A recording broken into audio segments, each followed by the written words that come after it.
Recording in progress. All right, we're going to start from the top here. This is a hearing of the Committee of Adjustment for the Town of Grimsby. I'm going to call the meeting to order. I'm going to start by introducing the committee members and staff. So committee members in attendance this evening are Dylan Bailey, Danielle Beck, Danielle, Adam Mottershead, there's Adam, Herb Nobes, there's Herb, and myself, Kevin Antonis, as chair. Staff members present this evening are Walter Basic, Assistant Director of Planning. Walter. Hello.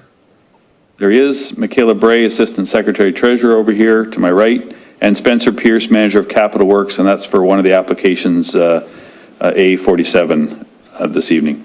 So regarding live streaming, members of the public are advised that our meetings are live streamed by the Town of Grimsby. Individuals and media may be audibly and or visually recorded during the meeting. As a reminder, all electronic devices are to be in silent mode during our committee meeting. Regarding the procedures themselves for the meeting, for the purpose of the Zoom meeting, applicants will be placed in the meeting room or the waiting room until your application is heard. The purpose of the application and relative correspondence will be heard, following which the applicant will be given the opportunity to address the application. Any persons concerned with the application will then be given an opportunity to speak. At the conclusion of this discussion, the committee will render a decision and advise of any applicable conditions.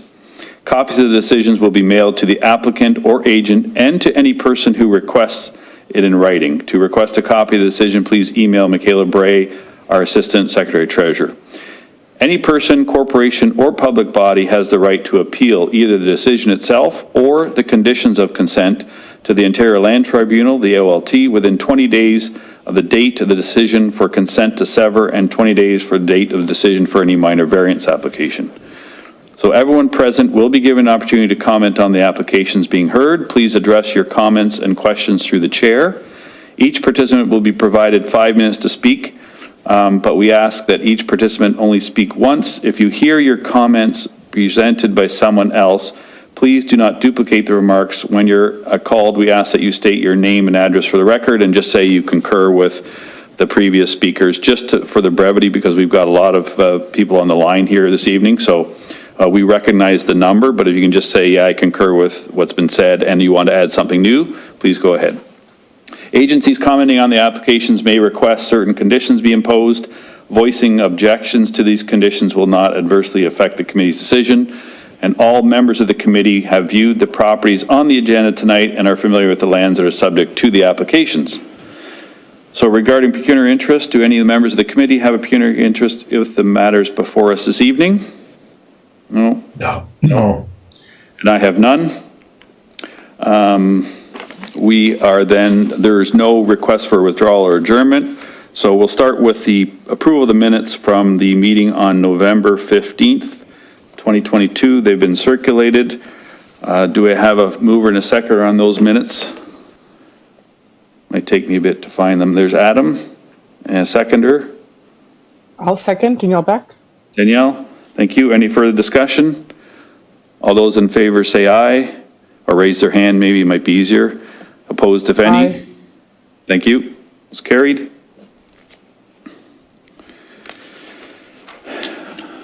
Okay, so we have 5 applications before us, and as mentioned, we're going to call you in order, and if your application isn't on the docket, I guess, we'll have you sit in the waiting room or be put into the waiting room, and then we'll call you if you can just stay on the line. So you see the order before you. We have 265 Kerman, 14 Elizabeth, 10 Lake Shoreline Crescent, 57 Gage, and 29 Kemp Road East. So we'll start with the first application. Everybody else will be in the waiting room until your application is called. Thank you.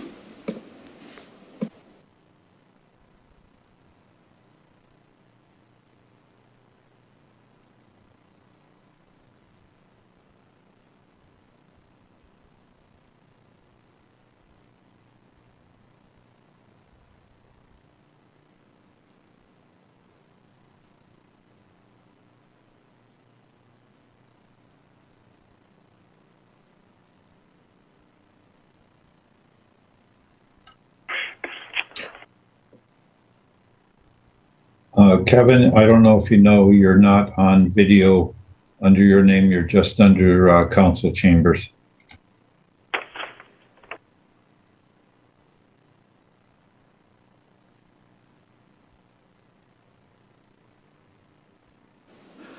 Yeah, thanks, Herb. We understand when the speaker is pushed on, then the video comes on, so.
Okay, thanks, everyone. So I've got everyone in the waiting room.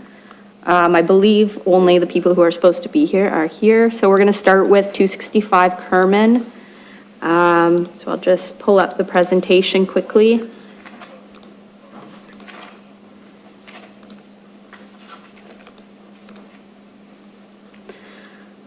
Okay. So for the first application, it's B0522 for 265 Kerman Avenue. This is a cancellation of consent, which is relatively new to the Planning Act. It's related to the property municipally known as 265 Kerman Avenue. This merger of properties or cancellation of consent is required for a current site plan application that the town is working on. And this merger of all the lots was requested by town planning staff as part of the site plan application. Just for context, here's the consent that was issued in 1968. Current subject lands. For correspondence, so this type of application didn't require any type of circulation. So in result, there was no correspondence received. Town planning staff did prepare a short memo stating that they're supportive. And again, it's required for site plan, and this was actually requested by town planning staff to have these lots merged. So that's all I have for the town's presentation. We do have Monica here from the applicant's legal team. Monica, did you wish to address the committee at all? I don't have much to say on this point. It's a relatively straightforward matter, but I know it's quite new, and I know that a lot of jurisdictions are sort of grappling with it for the first time. Again, we're not asking for the creation of a new lot, just the merger. And as a result of this sort of historic consent and the new amendments that were introduced earlier this year to the Planning Act, we're finally able to sort of deal with it in a straightforward way. So that's really what's being requested today, and I'm happy to answer any questions. Thank you. Any questions from the committee members first? Herb? Yes, Mr. Chair. The lots that are merging, could you have that brought up on the screen? And the purpose of the site plan that's being proposed. What is the purpose of the site plan? Michaela, would you like to answer this question, or would you like me to address it? I believe Walter. Yeah, I can address that. Yes, thank you. You Chair, as you see, the existing lot has been developed with a storage facility or public storage facility. The entire property, including the budding lands to the north and some of the houses that you see along Kerman Avenue, were all part of the site plan application.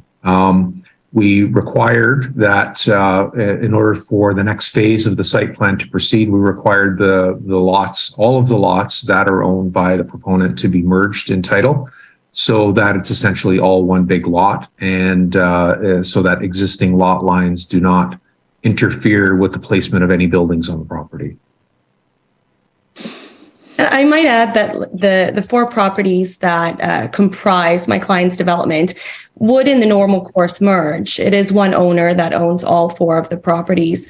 The reason that we raise this issue is because there is a historic consent from 1968. So as a technicality, an owner could theoretically rely on that consent for a subsequent transfer. So the consent cancellation process ultimately allows me to give the opinion that these lands have merged because they can't be separated by relying on on a historical consent. It's a cleanup matter, really. Thank you for that clarification. Any other questions? Yes, Mr. Chair, just along that line. Those two properties on the northeast corner, I thought we had seen them within the last 10 years as a severance from the main property of the storage units. Is that, they did come before us once before. Walter, I'll defer to you on that one, if you recall that. No, I do. No? And I might add, I don't believe so either, because in my search of title, I didn't see any other consents relating to this subject property, only the one that's the subject matter of the proceedings before you today, which again, we're asking to have canceled. This process, although I know is supposed to be new, the intention is for it to be very different than sort of the usual consent request process, in that, again, the owner is asking to give up a right that it has instead of asking the committee for a new right. So I'd just like to sort of mention that point. But no, I didn't see any other consents on title to the property. Thank you. Danielle? No, maybe you're thinking of the curling club abutting to the north. They did get a consent approved for the merger of their rear lands with the commercial property to the north. Yes, that I'm aware of, but there was one before that for this property. I don't know, maybe it was just the rezoning to allow for the storage buildings. Maybe that's what it was. There was a consent for that. Or a proposal for that. Danielle, you had your hand up?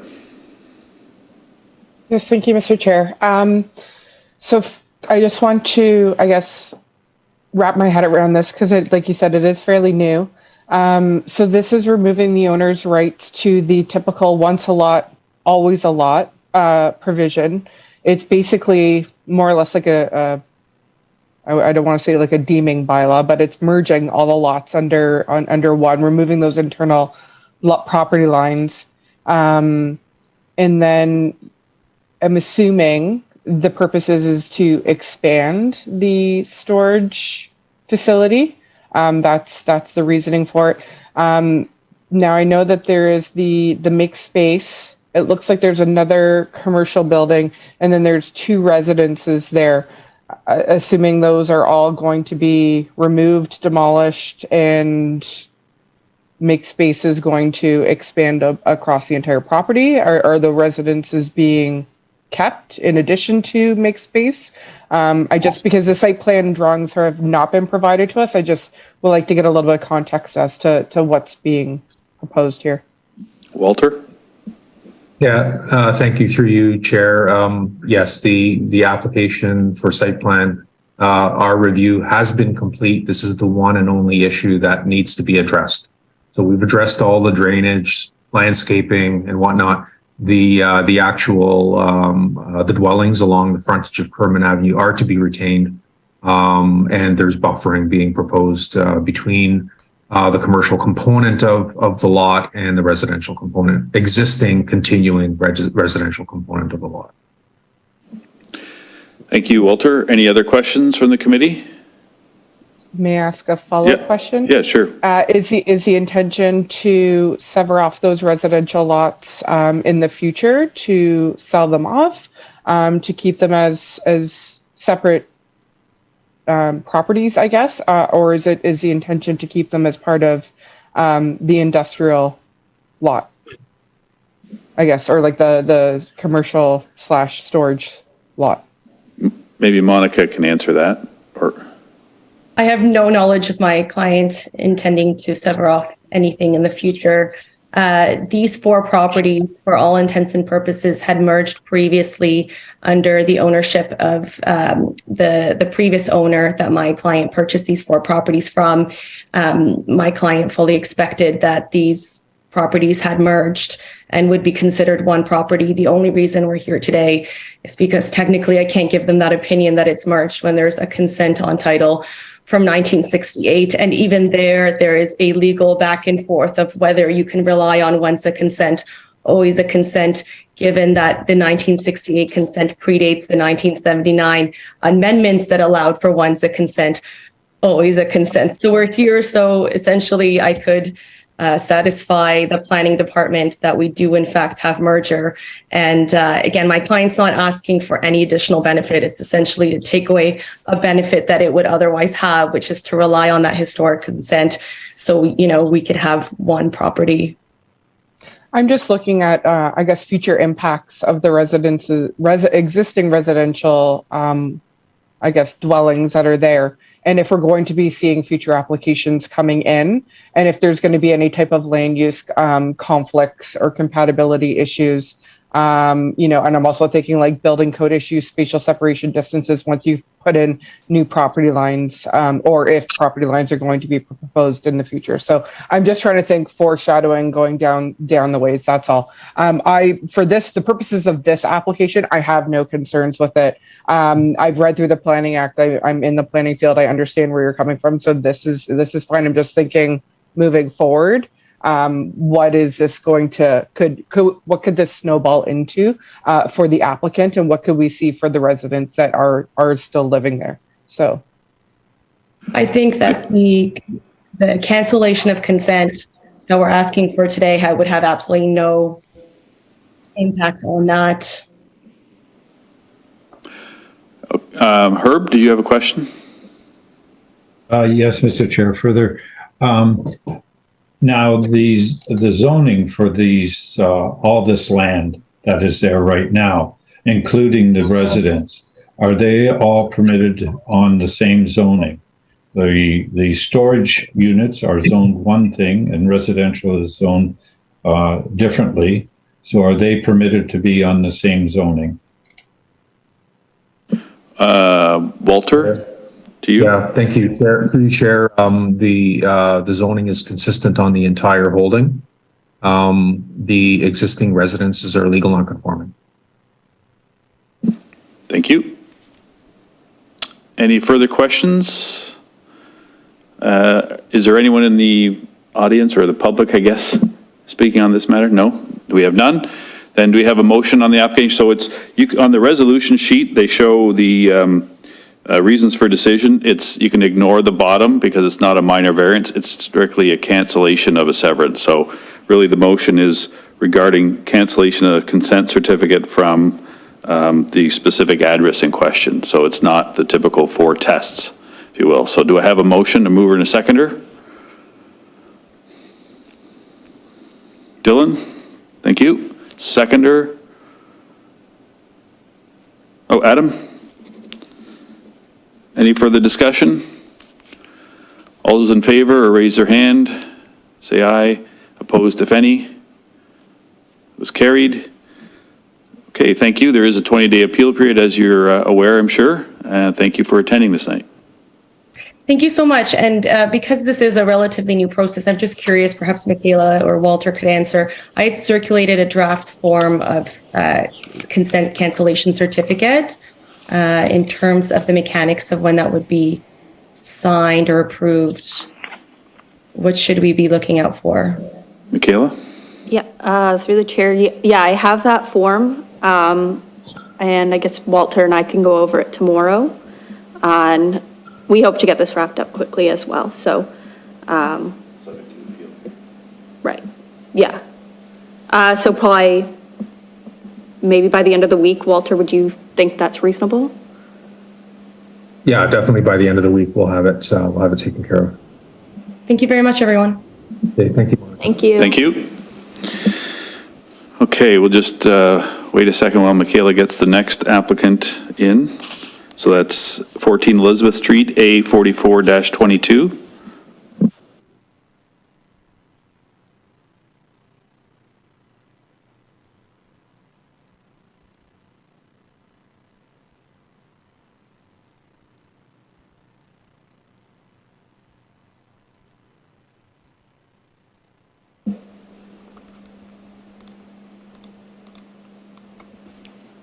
Hi, everyone.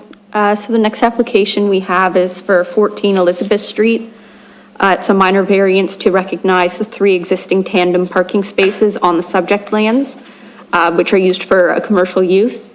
The variances specifically are to permit 3 required parking spaces on the subject lands, whereas 4 parking spaces are required.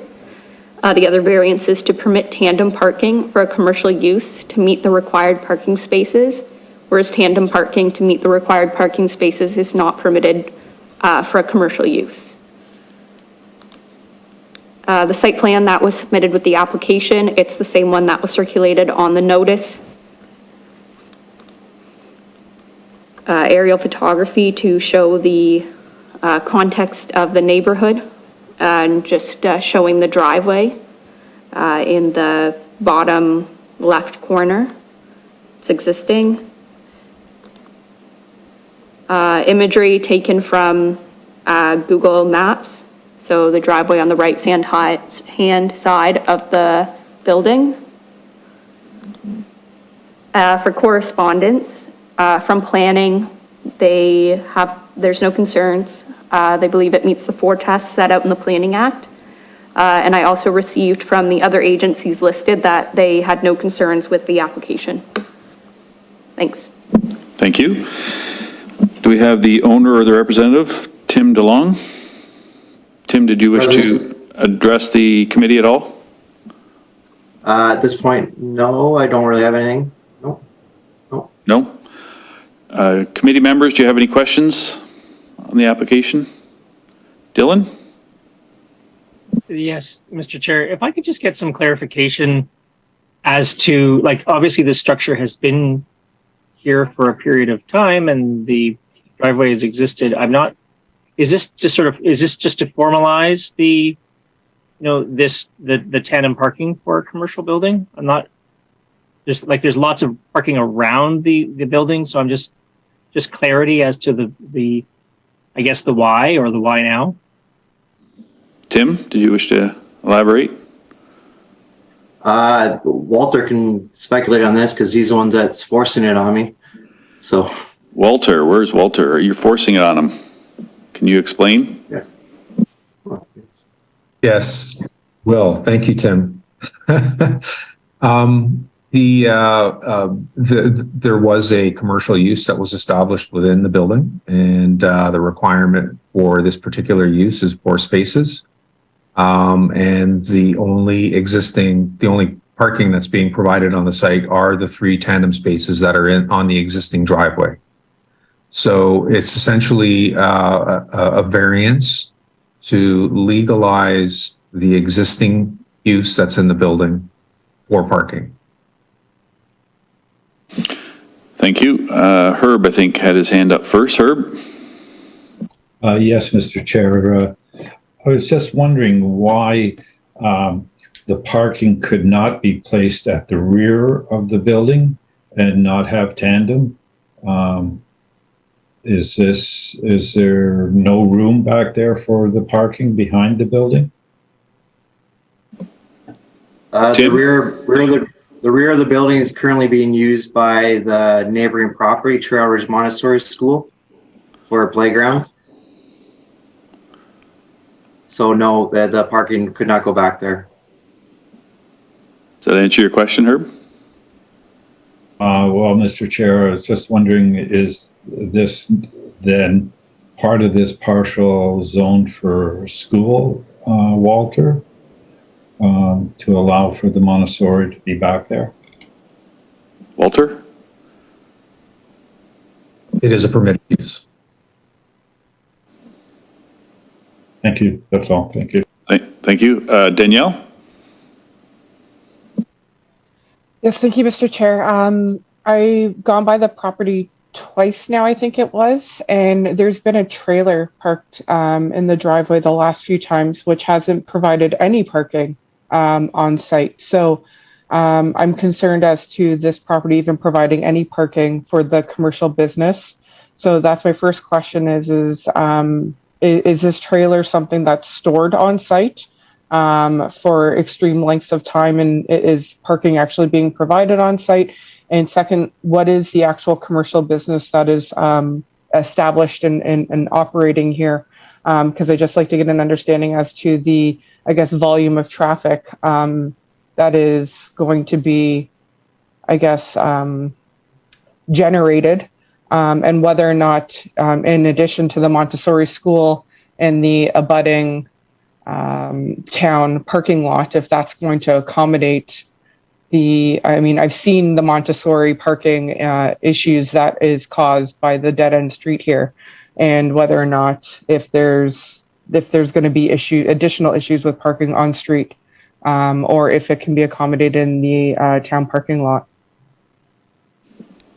Tim? Hi there. I'm also here with Tim. My name's Ada DeLong. Did you wish to address the question? Yeah, I'll answer some of the questions. Yep. So the commercial property, the commercial business that's in 14 Elizabeth Street is a publishing company that is for Paralympics, okay? And that trailer that you're voicing is the owner of the Paralympic company. He owns that trailer, and he parks it there every once in a while because of the excess hard copies of magazines, and he does all of Paralympic Canada. He did a big show at the arena there when there was that big night. So that's his company. And he stores all his Paralympic Ice hockey sleds. And and now we do not add, I would like to voice a little bit of a reply to the problem about our parking on that street. Our parents are not allowed to park on that street. The problem at the dead end of the street is due to our neighbor, 12 Elizabeth Street, Tom, the chiropractic, who he does not even have a driveway, and he runs multiple businesses out of his one little property without having one driveway. He parks in the dead end where he's not supposed to be parking. Not from the Montessori school. We have very strict arrival and dismissal protocols that our parents are all more than willing to follow in order for our arrivals and dismissals to be safe for children. Okay, thank you. Herb, you had your hand up? Yes, Mr. Chair. Also along that same line as Danielle, behind that trailer is a storage bin, which is taking up a parking stall. Is this a permanent fixture there? Because I don't see any wheels on it, that it can be moved readily. That's it seems to be that actually you're looking for 2 parking spaces instead of 4, not 3. Yeah, that's a very good question as well. I know that the owner of the building that rents from us on 14 Elizabeth Street, he has that trailer there. I personally don't really like it as well. I think it holds some equipment for his Paralympic sports that he does. If that is an issue, we can ask him to move it, no problem. But in a sense, I do not, he doesn't really, I don't know, I don't think it's that big of a deal, but I myself don't really like the look of it, but I'm more of an aesthetic type of person, so. Walter, you had a question or comment? Yeah, thank you. Through you, Chair. Just to address that, the zoning bylaw does not permit the placement of these types of structures in required parking spaces. So they Okay, would be not consistent with the zoning bylaw and they should be removed. The trailer is something that if it's left there for a significant period of time, that's also a nonconformity and it shouldn't happen. Trailers should be stored off-site or somewhere else other than a parking spot. perfect. All right. That's great. We'll pass on the message. We can email Jeff right after this meeting, and he's a great tenant. Yeah, great guy. Okay, thank you. Any other questions from the committee members? If not, then is there anyone in the audience or on Zoom? No other questions? Do we have a motion then on the variance with the reasons for your support or denial of the request?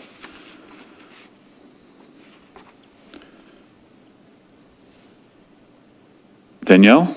Mr. Chair? Yes, thank you. Sorry, I was having trouble with the mute button there.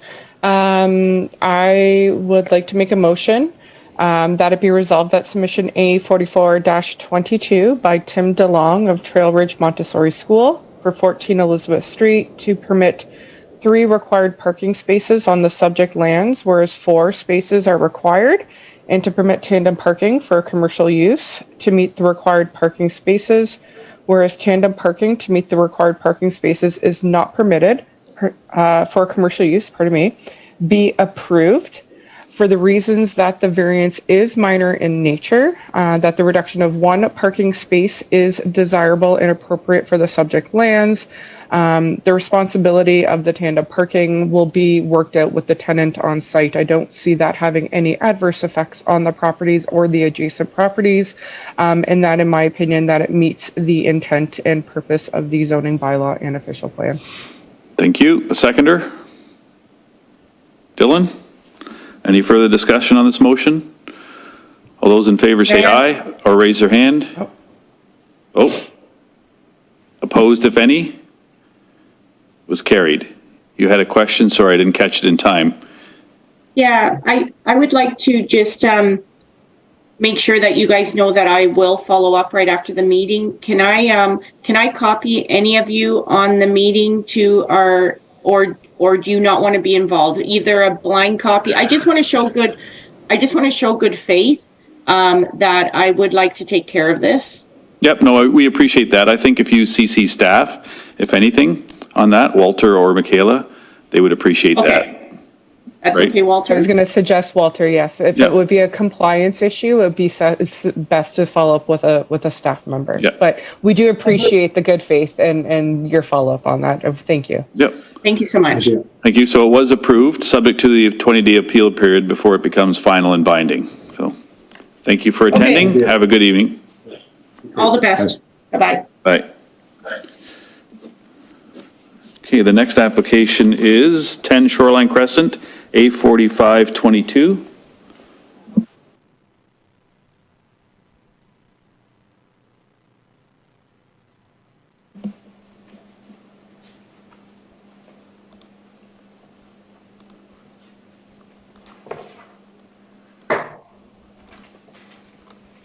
Hi, everyone. The next application we have is A4522 for 10 Shoreline Crescent.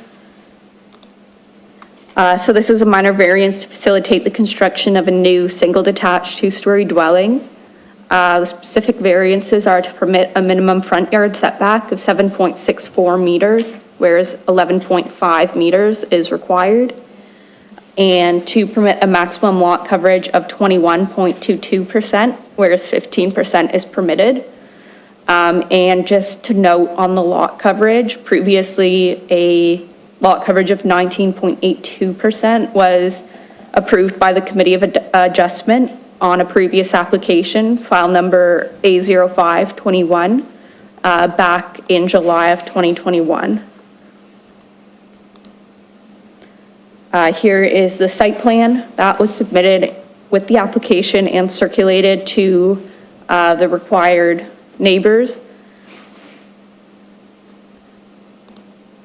And then we have the aerial photography showing the context of the neighborhood.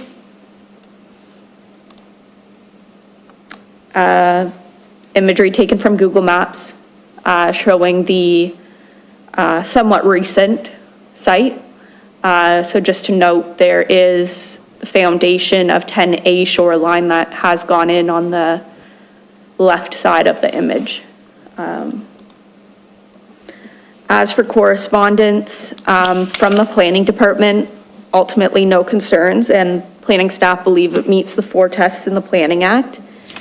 From Public Works, they don't have any conditions, but they have a few comments that they want the applicants to be aware of. First is that no side yard walkways that impede the side yard swales shall be permitted. And at the building permit stage, the applicants will have to submit an overall lot grading and drainage plan demonstrating that drainage does not negatively impact or rely on neighboring properties, and that an entrance permit for the proposed driveway is required, and that the existing driveway is to be reinstated to town standards. From the region, they have no objections to the proposed works.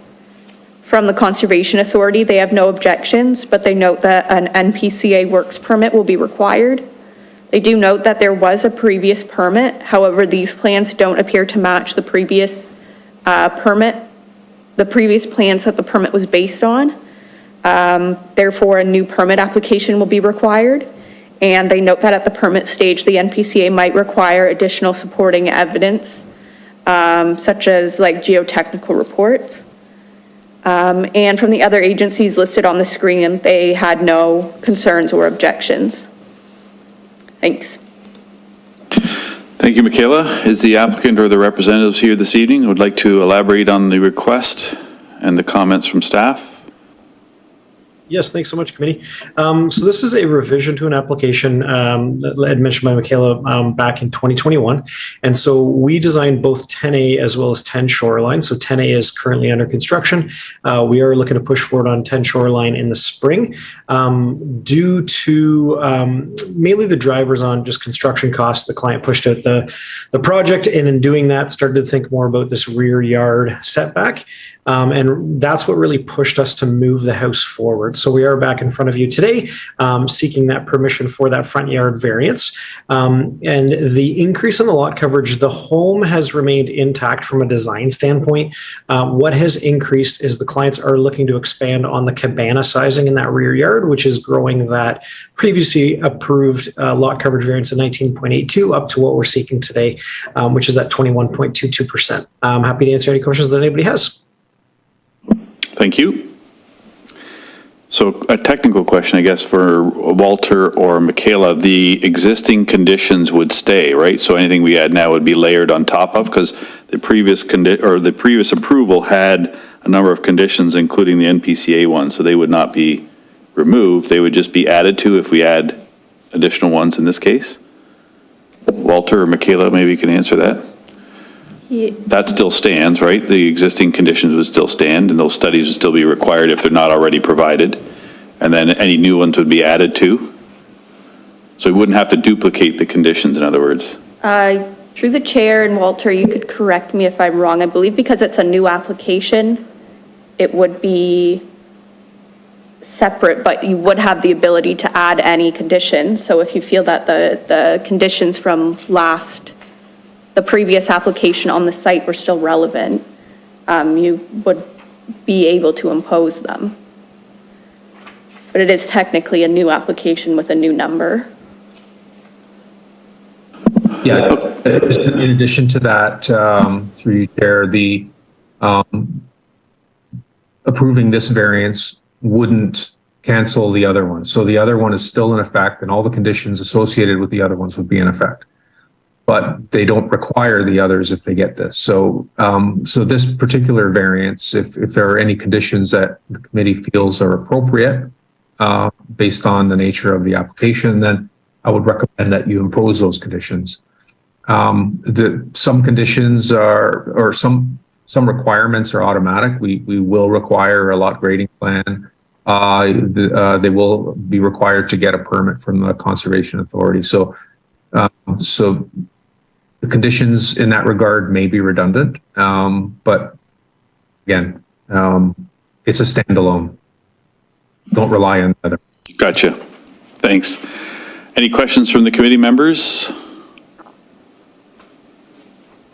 Herb? Sorry, Mr. Chair, but I'm just wondering if this is an overdevelopment of this lot again, or still from the last application. Moving the house forward,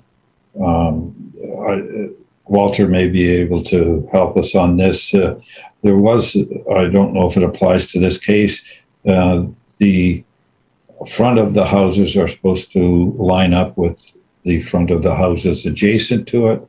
I don't know if this does in this situation. And also there's a little bump out on the edge of this garage. Is that being taken into consideration during this application as well? But I feel that this is an overdevelopment of this lot. Thank you for that. I'll ask Walter. It appears that the survey includes that bump out, but you can confirm that with me, or Joel can. Agreed. And in terms of overdevelopment, we respectfully disagree. It's a 21, the lot coverage is still relatively minor for a lot this size. And the size of the house is commensurate with the size of the houses in the immediate area, if not significantly smaller. Thank you, Walter. Joel, did you wish to add that or respond to that as well?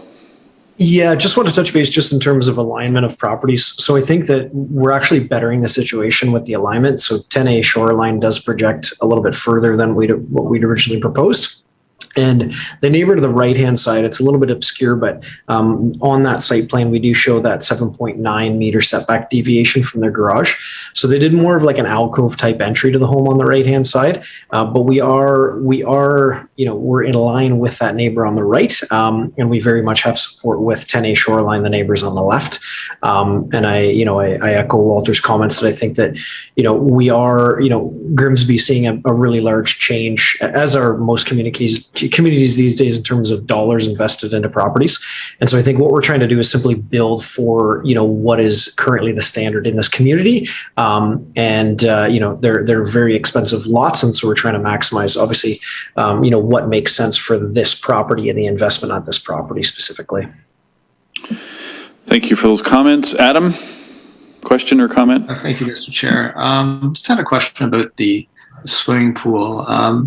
Falls within the flood hazard setback. I think it was a previous application, PCA had pointed out that swimming pools weren't allowed in the flood hazard area, but I wonder if that's just the actual flood hazard area or is a setback as well.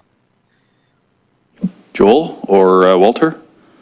Yeah, so we have had discussions with the NPCA directly regarding the pool location and their comfort zones. So that will be resolved during the NPCA re-review process of this file amendment. Thank you. To add to that, go ahead, permits Walter. are required from the Conservation Authority. So through you, Chair, permits are required from the Conservation Authority. So their concerns, if any, will be addressed. Thank you. Any other questions from the committee? Seeing none, is there any from the public? Not for this one. Not for this one. All right, then do we have a motion with reasons for support or denial? Anyone?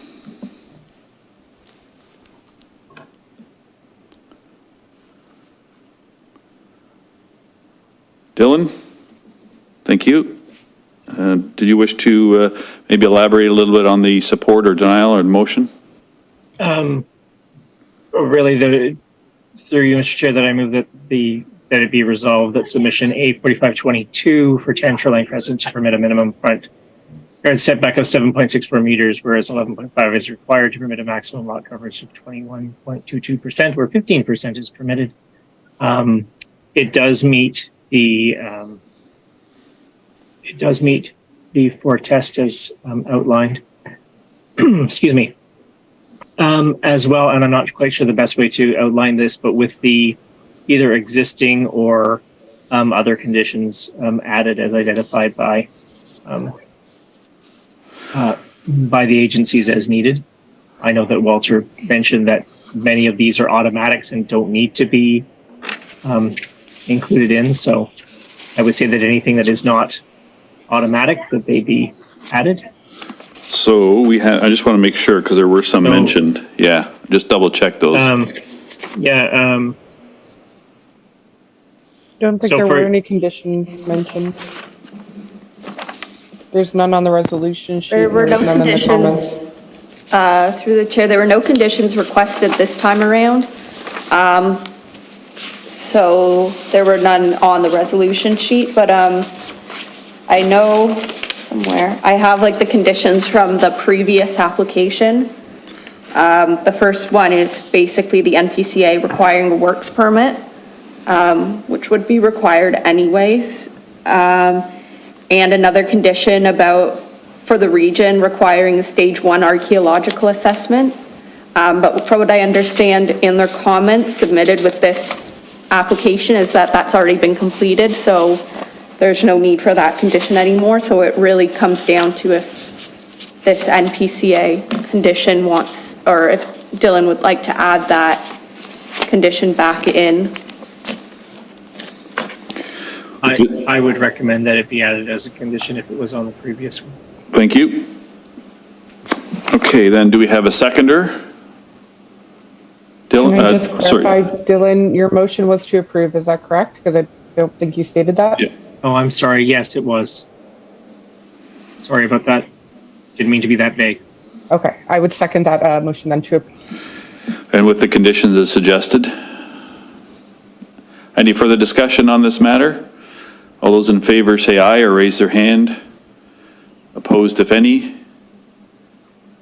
Was carried. So there is a 20-day appeal period before it becomes final and binding. Thanks very much for attending, Joel. I don't see you anymore, but oh, there you are. Thank you. Have a great evening. Thanks. You too. Thank you. Okay, the next is minor variance A4622 at 57 Gage Street.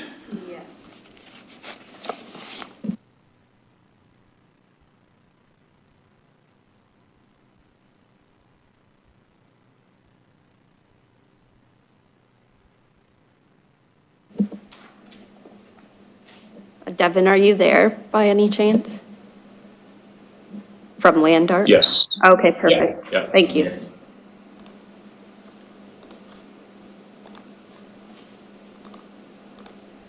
The next application we have this evening is A4622 for 57 Gage Street. It's a minor variance to facilitate the construction of a covered porch in the rear yard. The variance being requested is to permit a canopy encroachment of 6.215 meters into the rear yard, whereas a maximum permitted canopy encroachment is 1.5 meters. So the site plan that was submitted with the application, the same one that was included on the notice that was mailed to neighbors. So in red, it's the subject property. And to note specifically with this one, those yellow bars are easements. So you can see that on the southern portion, at the southerly limit of the property, there is an easement for, I believe it is stormwater drainage. Some renderings that were submitted with the application, just showing what the proposed works will look like. And for correspondence, from planning, there were no concerns. Planning staff believe that it meets the 4 tests in the Planning Act. From Public Works, they don't have any conditions to approval. However, they do want to note the following comments. They note that drainage is to flow toward the rear yard catch basin located beyond the southwest corner of the property. And they want to note that the applicant should ensure that the proposed works do not alter the grading on the property. They also note that there's hardscaping and landscaping in the municipal easement, so that yellow bar at the southerly limit. The easement is to permit maintenance and replacement of the storm sewer and catch basin.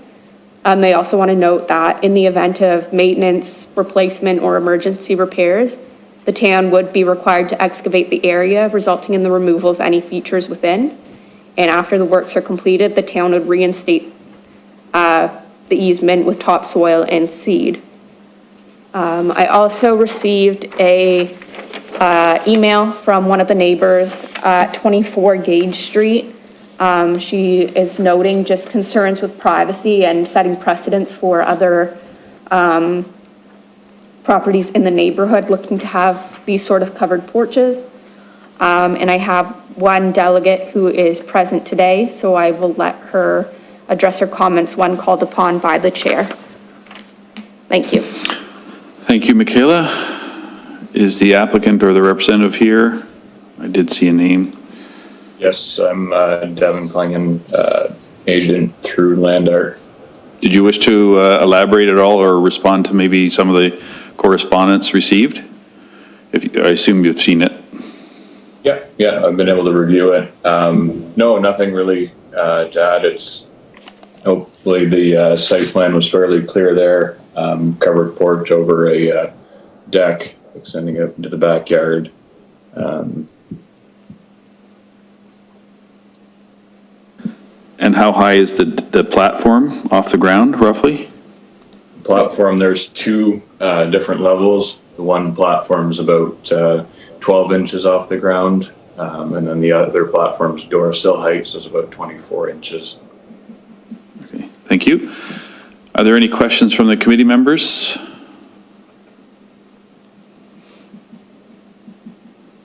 Dylan.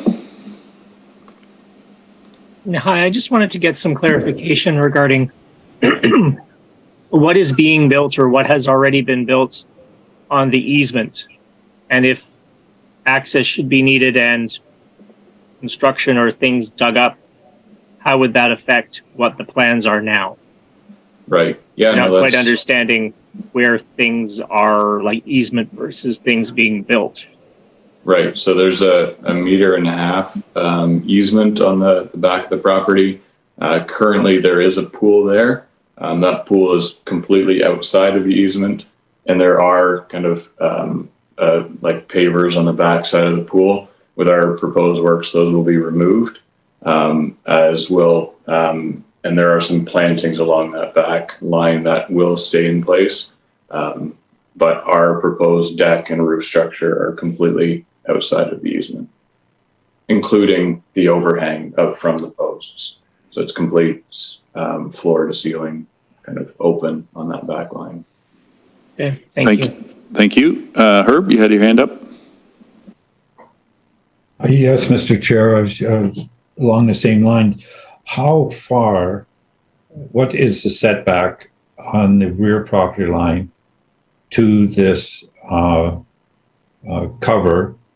And also the structure on the west side of the property, how close is that to the easement? I know there's a retaining wall along that side, which probably encroaches into the easement. So how is this going to affect the setbacks to the proposed easement, both on the west side and the south property? Devin, did you wish to respond to that? Yeah. So the our proposed covered roof and deck come within 1.7 meters of the rear property, so 20 centimeters short of the easement. There is an existing pool shed on the west property line, and that one's about 1.5 meters off of the property line. The existing retaining wall was I actually don't know the history on that, but I believe it was put in place at the time of development. This development's significantly taller or higher in elevation than the neighbor's property, and that is kind of in place and has been basically since the house was built. Thank you. Any other questions? Danielle. Yes, thank you, Mr. Chair. To the applicant, how much of the backyard, just approximately, not that this is a variance, I'm just trying to get my head wrapped around this, is impervious area? It's basically about half of the backyard will be between the roof and the patio and the pool will be impervious, and the rest is actually all garden. There's no lawn in the backyard.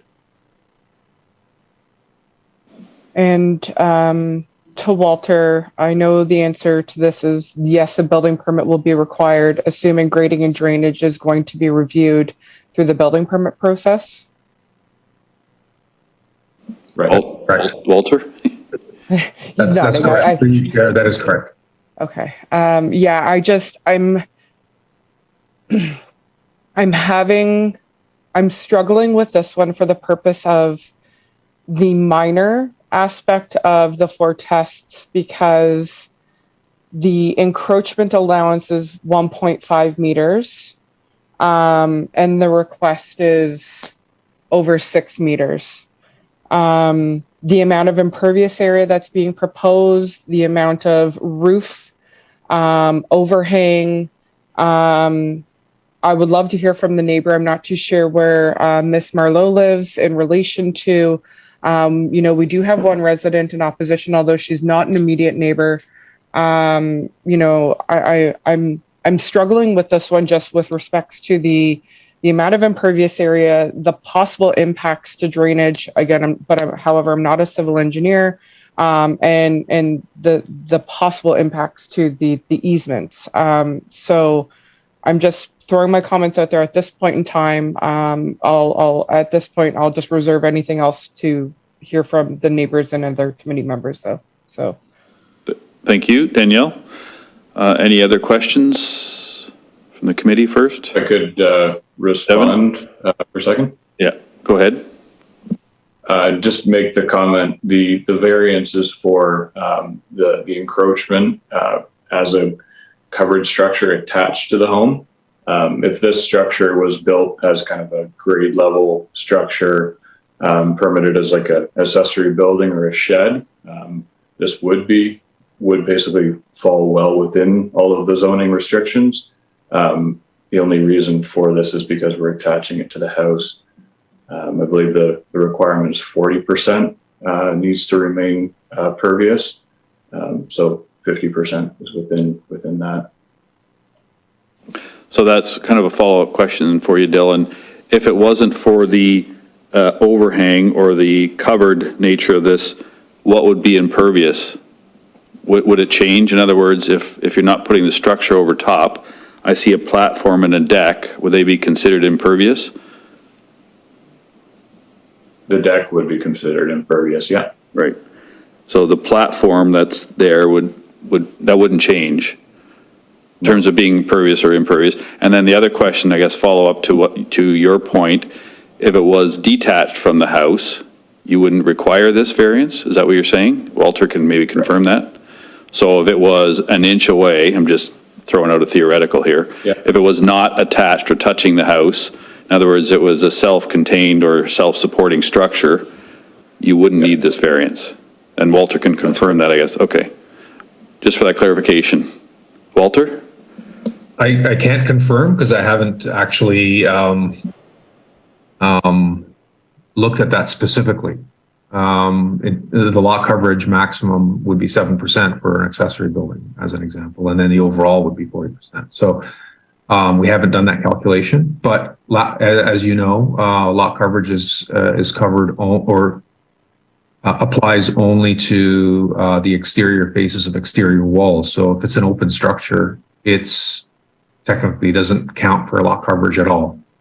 I also need to add that the civil engineering people at the town hall, they have reviewed this application and they have no concerns about the imperviousness of the site. Haven't raised that as an issue at all. Okay, and then what about concerns about the easement other than saying it's getting close to it, but it's not in the easement? And if they were to put pavers or whatever over top, they would be that's right. It would be replaced with sod and or seed and not those pavers again. That's correct. It was merely the encroachment into the easement that they had a concern with. Thank you for that clarification. Any questions from the committee before we open up to the members of the public? If there are, you said there was one? There's one. Michaela? Yeah. No other questions? Then we'll open up.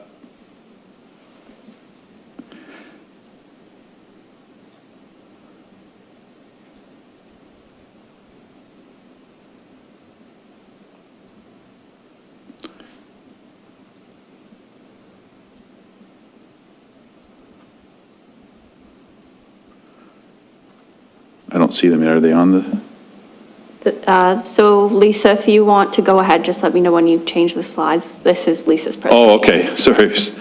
Lisa? Perfect.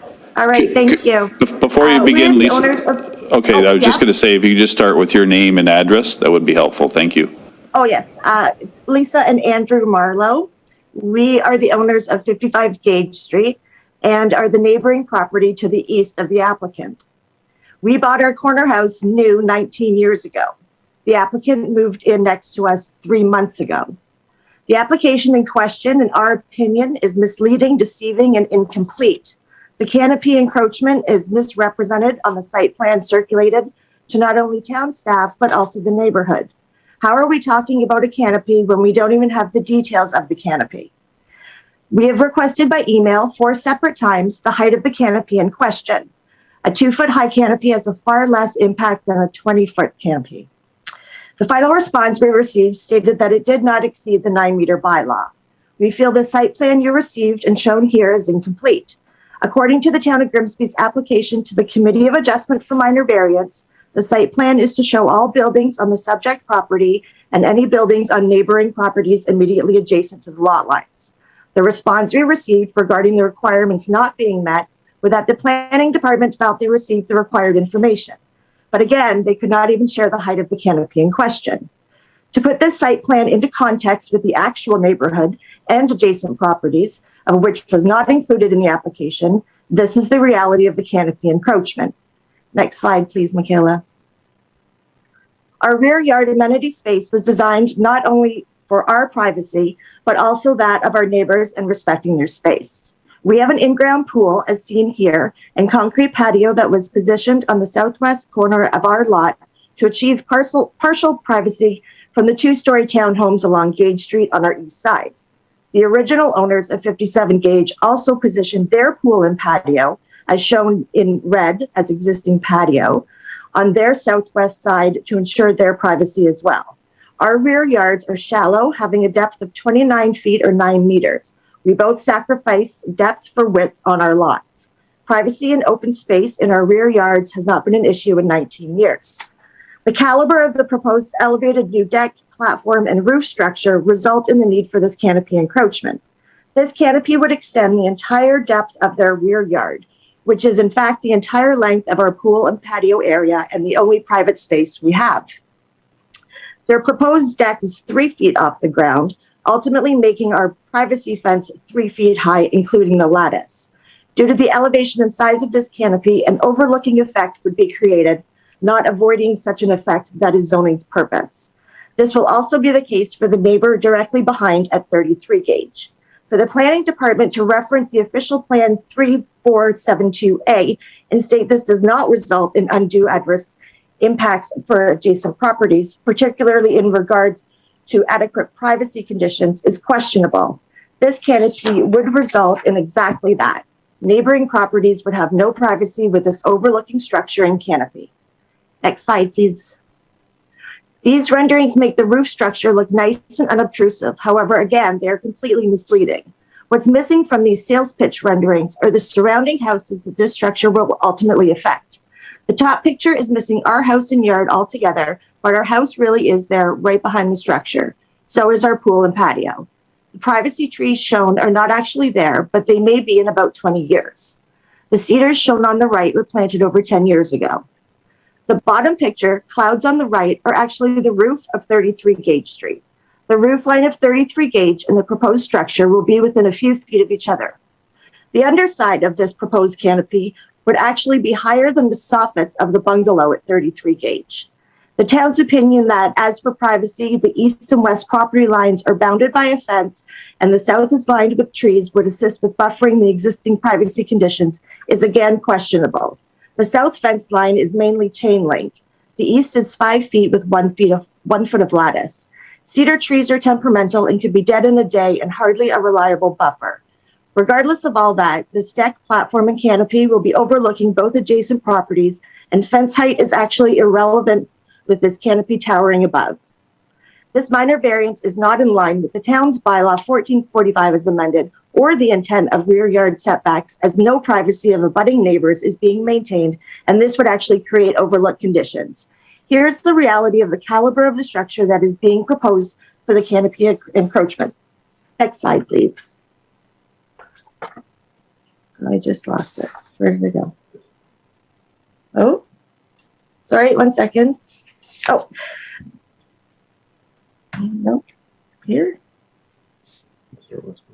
Oh, that's right. Sorry. When we asked the town for more information on the canopy in question, we received a response that it was like a standard gazebo. We thought standard gazebos are typically 10 by 10 or 12 by 12. However, this photo is a commercial grade public pavilion at 50 Point Conservation Area. But this pavilion actually has less square footage than that proposed by the applicant. This is a 20 by 30 footprint, whereas the canopy encroachment requested is to facilitate a 22 by 28 foot roof footprint.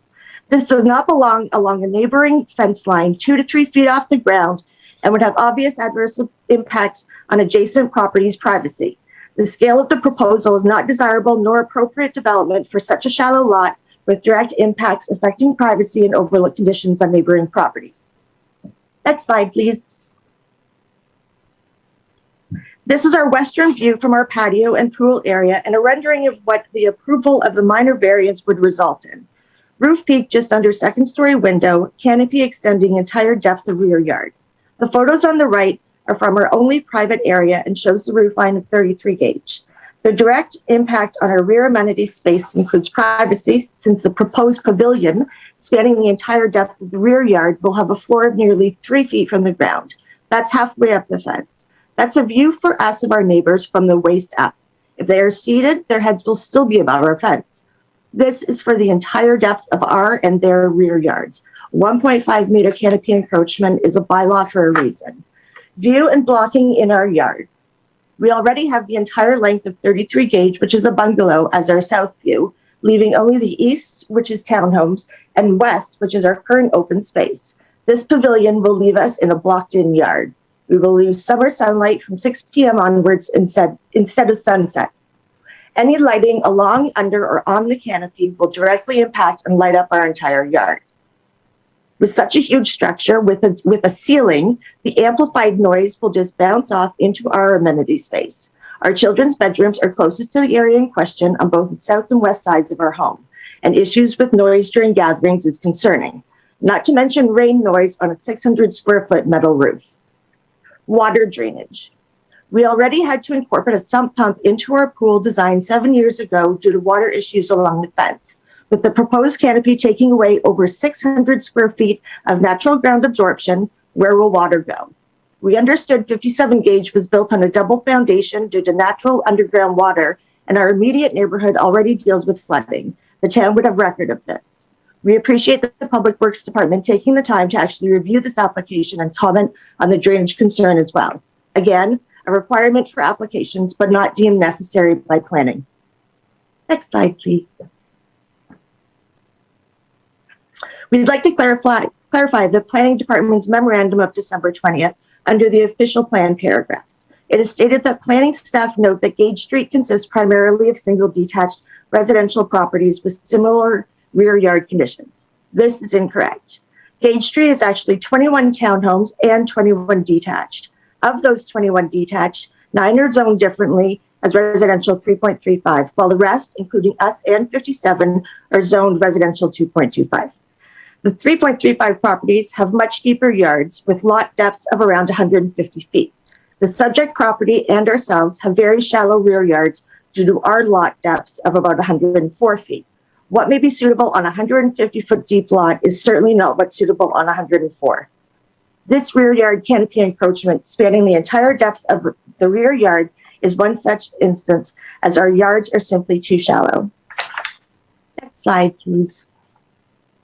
In our opinion, the proposed structure and canopy do not meet the intent of the official plan or zoning. This caliber of structure is not desirable or appropriate for the shallow subject lands or established neighborhood, and 4 times the allowable encroachment in an established neighborhood, resulting in direct adverse effects to neighboring properties, is not minor in nature or necessary. The proposed minor variance for the canopy encroachment would merely facilitate a commercial-sized pavilion in otherwise open and private rear yard amenity space. Respectfully, we do not support any variance to the existing bylaws or rear yard encroachments and believe they are in place for instances such as this. We appreciate you hearing our concerns. Thank you, Lisa. That's all. Thank you, Lisa, for that. I just have some questions arising from your comments, and maybe between yourself and the applicant, they can clarify, because there were some numbers thrown around. On your overlay, you showed the subject property next to yours in the air photo. It doesn't appear that you included a side yard, because I understand there is, from what I can tell, there is a 7-foot or 2.3 meter side yard between the subject building or proposed canopy 2 and your property line. So that's one I noticed. 2 is you referred to a 3-foot high platform, but maybe Devin can confirm. I heard 12 inches and 24 inches for height. And then third question, so there's 3 to this. What is the actual size of this canopy? Because I heard 22 by 28. We never really heard the size of the canopy. We saw a schematic, but I can't really read these dimensions, and they're overlapping. So can you maybe just confirm the total size of the canopy? Devin, we'll go in reverse order. Start with the last question. That's the easy one. For sure. The actual size I have in meters here, if that's probably the most helpful. That's fine. It's 7.87 meters extending from the back wall of the home, and 5.5 meters wide. And then the height of the deck, so the tallest portion, is about 0.5 meters. And then the lower platform is 9 inches, 0.25 meters. Okay, sorry, just for comparison, then maybe you can translate the meters to feet, because we heard feet from the other side, so, and I'm kind of used to feet, sorry. So I heard 22 by 28, so how does that compare to the 7.78 by 5.5? What does that work out to? Let me just double check I've got the... Not fast. 7.87 meters is approximately 25 feet, Kevin. Okay, I don't have my converter with me, so that's 25 feet, and 5.5 meters is 15, 17? 5 point what, sorry? 5.5 meters was quoted. 18. Okay, 18 feet. so it's 18 by 25. Could I just ask for clarification? I see the 5.49 meters here width. That's post to post. We're talking about the canopy. So how much farther than the post is the canopy? The canopy extends 12 inches. The EUs extend 12 inches on both sides of the post. Okay. So 25, so 26, 27, so 27 feet. By 20-ish, right? 18 plus 2 feet. 20, okay. Plus So one, it's only a single foot on the back. No? Yeah, there's only an overhang off the back projection, Lisa, so it would be That's right. 26 feet off the back, and then it would be 27. 18 plus Plus 2 two. additional feet on either side, so 20 feet. So 26 by 20. right, thanks. I Sorry, just, the length of it? It's The length is 7.87 meters? Yeah. Which would be about a plus additional, which is about 25 feet Okay, yep. to the post. And then you add an additional 6 inches for the overhang, which would get you to, 12 inches for the overhang, which would give you the additional foot for 26 feet. Okay, so 26, not 28. yeah. No, I just want to get the facts straight first. And then the height was roughly Unknown. 9 inches and whatever the other one, 0.5 meters. So 1.5, 2 feet. Since we're doing facts, actually, it's 25 feet, 9.843 inches, plus a foot. Sorry for the interjecting. Thank you. Interjecting. No problem. And then for height, we were looking at, so the taller platform portion, from what I understand, is over 60 centimeters. So you're going to need guards around that under building code, correct? And then on top of that, for height, on top of your 2 feet, what is the height of the building on top of, I should say building, on what is the height from the structure on top of that? The height from the platform to the underside of the roof, Correct. Yeah. that is 9'4". Okay. Because I'm just thinking, because I'm almost 6 foot tall myself. So if I'm standing on a 2 foot platform, I'm now 8 foot above grade.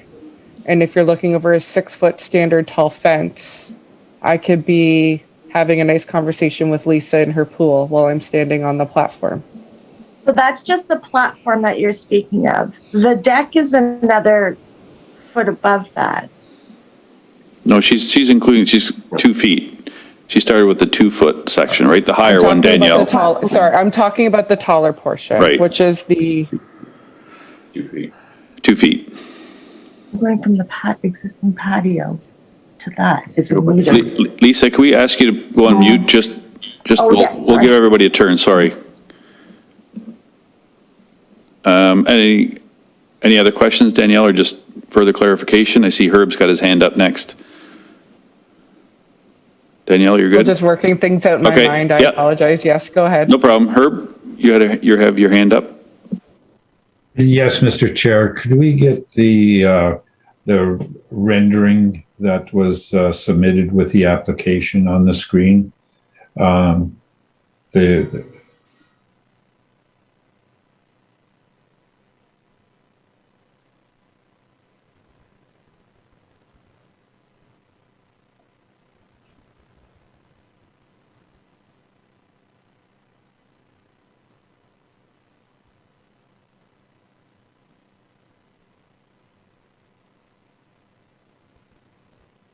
That's the one, Herb? Yes. So the existing ground level now is at the pool deck height. And there's a small patio or set of stairs that's coming off of the back that's at door height. The difference from what I can see or what was indicated was the one is 2 feet, and then that's the main area of the proposed canopy. And then there's another 1 foot, which is a landing at the back door, if that's correct. And so the distance from that landing area to the underside it looks like it's just above the height of the door. So I'm not sure what that distance is from that proposed landing from the door to the underside of the canopy. If we could get that, if I could get that information, I might know. And then also it looks like there is a fire pit in the middle of the canopy area, which is elevated a little higher again. So could I just get some clarification on the actual height above that door area right outside the building? Devin? So as you take that first step out of the back sliding doors, there's 8 feet of height from that upper deck to the underside of the roof. Then you take 2 steps down, 2 8-inch steps, and it's now 9'6". And that's or to 9'4". That's to the eaves or the peak of the structure? That's to the eaves. So it would be higher in the middle? In the middle of the peak where the roof meets in the middle, yeah. Herb, sorry, that's your hand up, I'm assuming? Yes.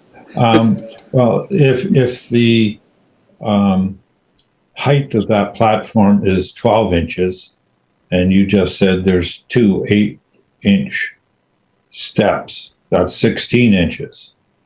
So which is it going to be, 12 inches or 16? So there's a part of the grading on this property kind of indicated with the Public Works. All of the grades are sloping from the east to the west. So on the east side of the property, the deck is only 9 inches above the ground. And as we get over to the other side of the property where the pool is, we're now that additional height above the ground. Does that answer it, Herb? Well, I'm looking at the picture I took there yesterday, and the area around the pool, the hard area around the pool, and the grass area going across to the east seems to be fairly level. I don't see where there's a foot difference in that, but there may be. I didn't do any elevations. There's an existing retaining wall there with armor stone. Thank you. Dylan? Yeah, sorry, just for additional clarification, just so I understand, because I don't think I'm quite understanding this sort of. So the highest portion of the deck is a 0.5 meter above grade? Correct. If you could switch to the site plan that was submitted with our application. I just don't sort of understand the sort of main deck level versus that sort of upper one coming out of the door. So, because I sort of think of that as about 3 feet or approximately 1 meter, but a 0.5 meter is the tallest point. So I'm not understanding. I'm sorry. Right. If you're able to see on this No. drawing here, if we can zoom in on the site plan.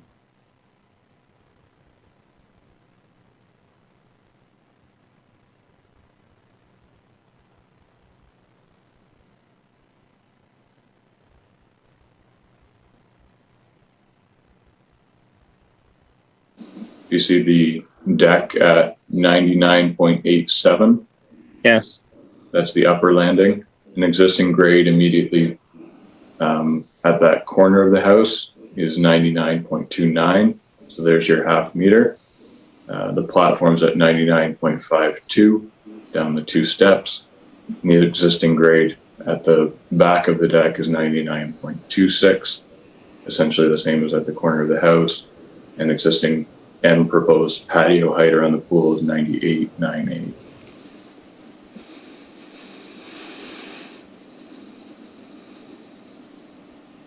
Sorry, so the 98.98, and I apologize, I'm not a planner by trade, so I'm sorry if I'm bludgeoning a dog here, but the patio is at 98.98, and the upper portion leaving the house is at 99.87. I'm assuming those are centimeters? Meters. Sorry, Yeah, sorry, but the 0.87, so it's from 98 to 98.98 up to 99.87. Am I correct? Yeah. So about And 90 those are- centimeters. Sorry? So About 90 centimeters. centimeters. Okay. 30, So that's 35 inches. okay. So I just want to get so I just wanted to get clarification on sort of the bottom to the top. So, okay. So we're around, around 1 meter-ish then. Okay, thank you. What else do we have? Okay, does that help, Dylan? So we're bouncing around here. Walter? Somebody needs to go on mute, I think. Here's some feedback. Walter? Yeah, thank you through you, Chair. To answer a previous question, would this building be permitted if it wasn't attached to the house? And the answer is yes.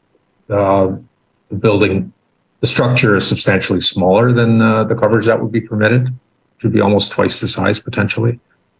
But if this structure was not attached to the house, it would meet all the requirements of the zoning bylaw. Okay, thank you for that. Any other questions of the committee first?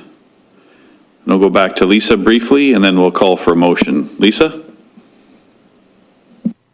Thank you. Devin, do you know the height of the peak of this roof?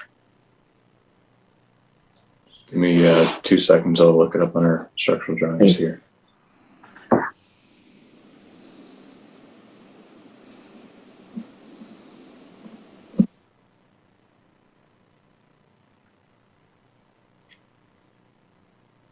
It's approximately 13 feet above the deck. Above the deck? Above the main platform. Okay, thank you. 15 feet. So 15 feet. Thank you. Thank you, Lisa. Any other questions? If not, then could I call for a motion on this and the reasons?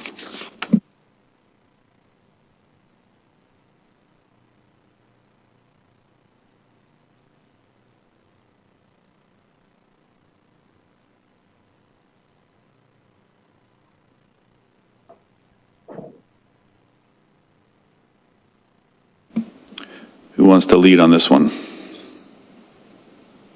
Mr. Chair, I'd like to move that this application for the encroachment into the rear yard at 57 gauge be denied.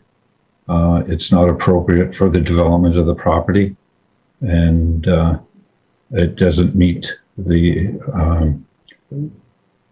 appropriate for the neighborhood as well. Thank you. Thank you. A seconder on the motion to deny? Dylan? Any further discussion on this matter? All those in favor of the motion to deny the request, raise your hand or say aye. 2, sorry, I can't see the full screen. There it is, there's Adam, sorry. Opposed, if any?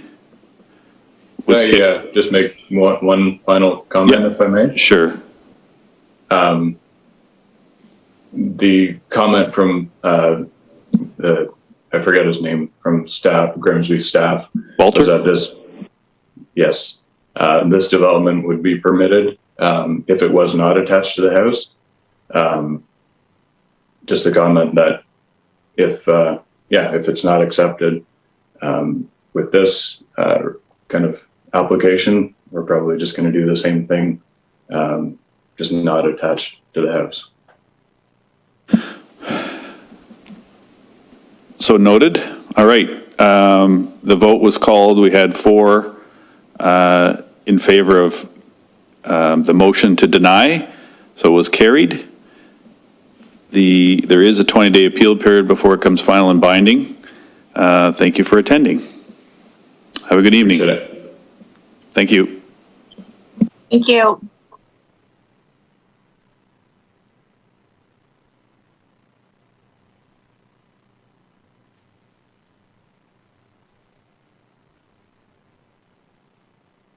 Okay, the last application then is for submission A4722 for 29 Kemp Road East.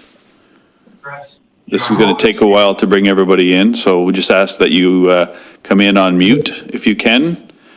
Just remember to come in on mute.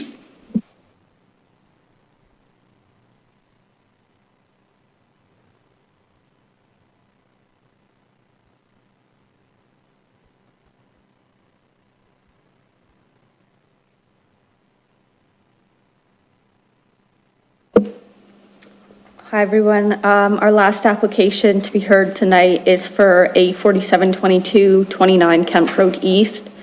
It's a minor variance to establish the use of a hemp processing facility on the subject property.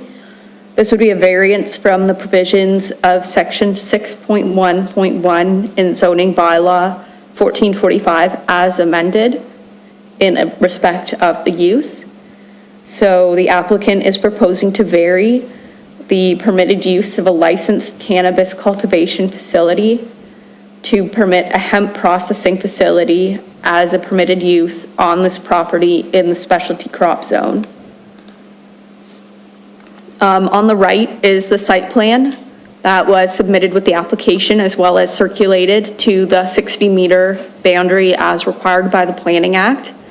The legend on the left-hand side shows the kind of extent of where this site plan is, so it really is only the southeast corner. So showing the aerial photography of the area to understand the context of the site. So directly to the west is the Mountain Street Hamlet area, and surrounding that is mostly specialty crop lands. It's our property. So this shows imagery from Google Maps, approximately the southeast corner of the lot. And as for correspondence from planning staff. Can we go somewhere?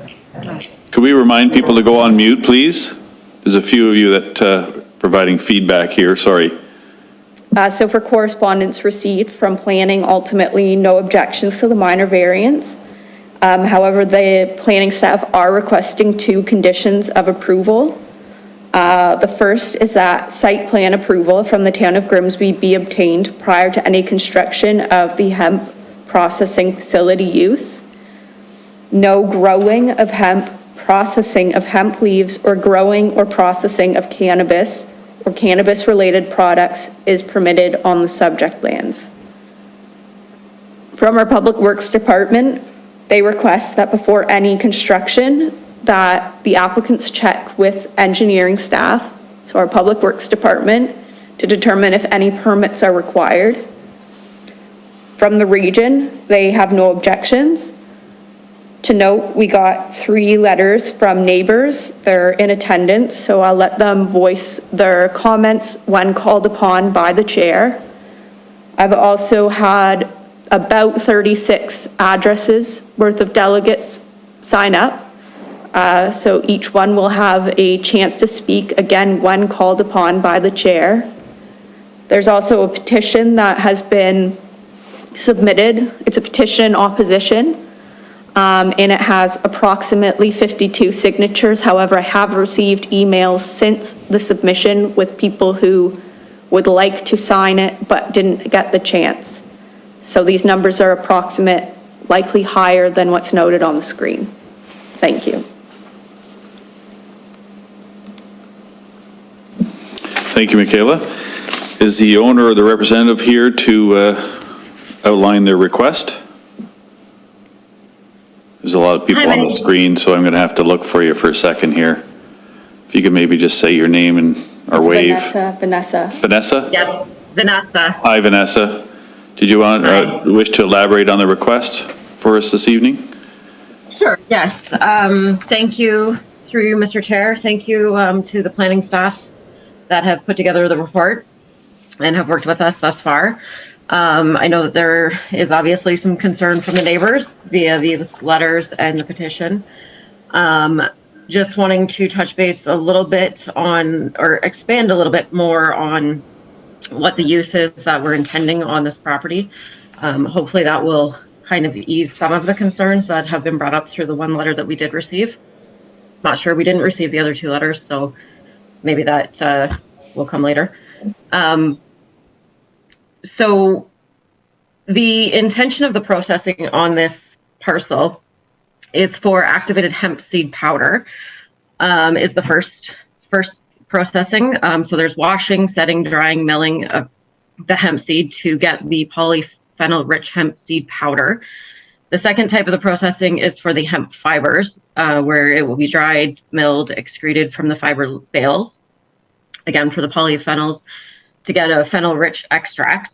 There is absolutely no cannabis or marijuana growing or processing going on at the facility, or to be going on at the facility, I should say. It is strictly industrial hemp, and under the Industrial Hemp Act, there is no processing with the cannabinoids or marijuana or hemp leaves. So just to clarify again, that there is absolutely no cannabis, no grow up going on. the intention is just strictly that of hemp fibers. So hopefully that helps a little bit. I know that there's probably more questions involved in that, but there will be no flowers. So the smell again is not of the concern. My understanding as well through the report from planning staff is that a archaeological and an odor control study has been requested as part of the site plan approval phase. So if there are any additional questions from committee, I am here and happy to address those. I know that Akeem and Minhal are both also here, and Akeem can speak well on and expand more on the processing. Thank you. Thank you, Vanessa. We're first going to open it up to the committee members for questions. Committee members are going to have to attract my attention because Herb, I see your hand up. Yes, Mr. Chair. I have a couple questions. Where and how are you going to be getting the hemp, and what type of product is it going to be? Is it going to be in a rough form or raw form, or is it and is it going to be exported in or removed from the site in raw form or a finished product? Vanessa? Yes, through you, Mr. Chair. I will actually defer the speaking of that to Akeem. This is his business, so he can speak more to exactly where that is coming from, but I do know that it is in the Niagara region, I believe, so I will allow Akeem to speak more to that. Akeem? Through you, Mr. Chair, and nice to meet everyone. Thank you for having us here to talk a little bit about what we're doing. In regards to your question, Herbert, where we get our industrial hemp from, our industrial hemp is hemp grain from local farmers in the Niagara region or the Simcoe County region that are growing industrial hemp only. So this is hemp seeds that would be processed into hemp hearts and polyphenol-rich hemp hearts, similar to the hemp hearts that you buy in your grocery stores or your stores like Bulk Barn that have it in every local neighborhood, including the local Bulk Barn in Grimsby that I buy my hemp hearts from.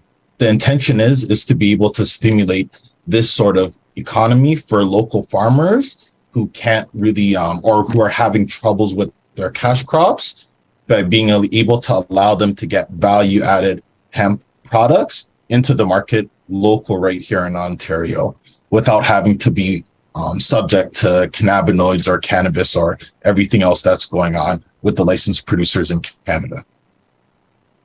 Does that answer your question? Thank you, Akeem. Herb, does that help?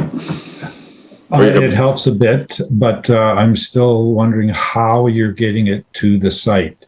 Is it being trucked, and how many trucks, and so forth? The traffic coming to the site with hemp, and vehicles leaving the site with the finished product.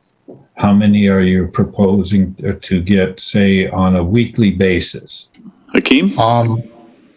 I don't have an exact answer for that right now. I know on the road, on Mountain Road, there's a limit to the amount of tonnage. We're not going to have any more traffic than you would have at on your normal grain operation. So what we're doing is very similar to soybeans, corn, and other grain operations. We're not doing any more or any less than any other farmer has. I would anticipate as the farm grows and our processing grows, we can take on more product, but I know that there's a capacity limit on the road and we wouldn't be going over that capacity limit. This isn't an industrial project.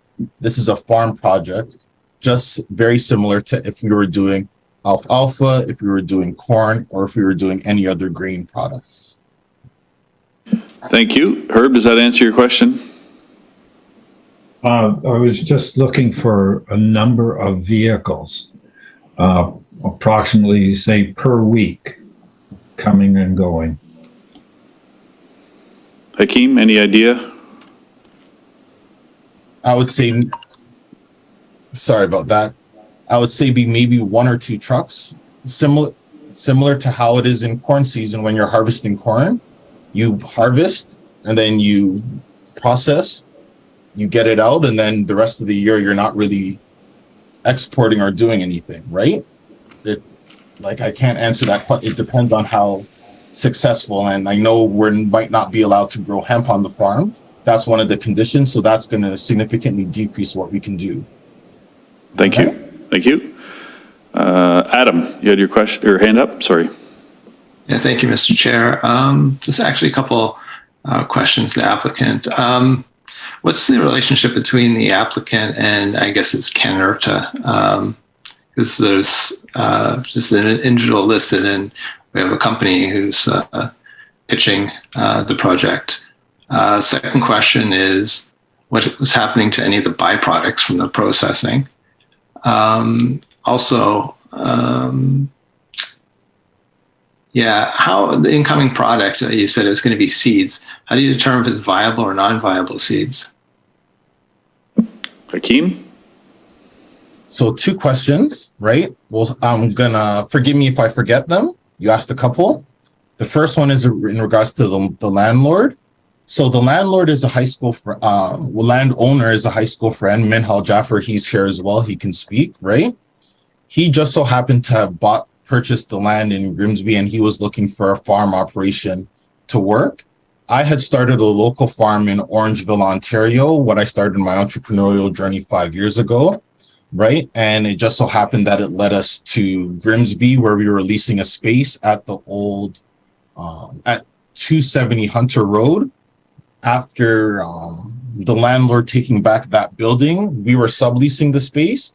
We were looking for a new site, and Minhal let us know that he had this land upon Kemp Road that if we wanted to start a farm on, we can continue our business. So that's how we got to this site, right? Your second question was, can you repeat your second question for me? There's actually 2. The first one is about the byproducts. Okay. So hemp is a really, really powerful plant, right? In that the full plant can be used, and you can actually have zero waste if you use it properly. So our process allows us to utilize not only the hemp grain for our natural food products that we want to do, but we're also utilizing the fiber in an upcycling process to extract novel therapeutic polyphenols, right? That can be used for natural medicines and health and wellness products as well. Polyphenols, if any of you are interested, I know we're in Niagara region. We usually get them from our grape seeds and our wines, especially our red wines. They have good antioxidant and anti-inflammatory potential. But the leftover fibers can also be used and upcycled into paper products and for textile upcycling. So when you throw away your shirts and your clothing and your towels, you can upcycle it with the hemp fiber to make to get textile extended life cycle. So we as a company are interested in all the upcycling that you can use, that you can do with this plant for the betterment of the planet. We will have zero waste with our products because with our goods, with our biomass, because we're going to use every part of the plant to do some pretty interesting, innovative things for the circular economy. That's the second point. Thank you. Adam, does that answer your question? Actually, I have the question because he said that they're importing seeds, but he's now saying they're using the whole part of the plant. Hakeem? The question. So at the beginning, we talked about the 2 parts of the process, right? We talked about our activated hemp seed powder with our seeds, and then the use of the fiber products as well for the polyphenol extracts, right? So we use the full part of the plant to get what we need. Both parts of the plant we receive from local farmers that grow industrial hemp so that they no longer have waste for their material. If we can grow hemp on the site, which I know is one of the conditions that we're not going to be able to, right? But what you would see is you would see us grow the hemp, we would harvest the seed, and then we would bale the stock and then utilize that for the second part of the process. But if we cannot do that on site, we will just bring those to site in bales or in grain silos as well. Right? Okay, thanks. And actually, just one other question is, how does hemp differ from cannabis in terms of legality under the Cannabis Act? So we have an industrial hemp license, right? Where we only are allowed to grow industrial hemp, no marijuana, and no CBD rich hemp for cannabinoids. The Industrial Hemp Act has been around in Canada since 1998. Canada is actually the third largest exporter of hemp related products in the world, and we're a leader in this industry. Majority of it is done in the prairie provinces, but it's just now emerging in Ontario with the emergence of new innovative technologies and organizations like ours. The primary difference between hemp and marijuana is that marijuana, where it can grow with big bushy leaves, it can have odor, and it can have like sort of that Christmas tree feeling. Industrial hemp grows no different than corn, soybean, or bamboo. It grows really, really tall with really long fiber stalks. It's a very good sequester of carbon dioxide. An acre of hemp actually absorbs as much carbon dioxide as 4 acres of trees. And then, as I mentioned, the use of the product is very different than marijuana. Whereas marijuana you smoke, or CBD you smoke, industrial hemp you use for its industrial uses like papers, foods, textile upcycling, green building materials, so on and so forth. Thank you. Sorry, Adam, you had your hand up. I think it disappeared. Yeah, just actually one quick follow-up question. They refer to marijuana and hemp. Are they both part of the cannabis family? They're different types of cannabis, right? But yeah, there are different types of cannabis. You can have cannabis and there are different types of cannabis. And I can bring a plant scientist to explain it to you. But the primary differences are the differences that I explained. One grows tall like bamboo, corn, or stalk. The other one is grown differently for its leaves, flowers, and for its smoking purposes. Thank you. Danielle, I think, was next. Danielle? Yes, thank you, Mr. Chair. I can kind of shed a little bit of light on this. Just with my day job, I am kind of the cannabis specialist with what I do. So from my understanding, also the difference between hemp and cannabis is that with respects to the difference in THC and the percentages that are available in each, hemp has to be less than 0.03%, and cannabis would be above 0.03% of THC, which is the toxicity of the cannabis that gets you high in between the two differences.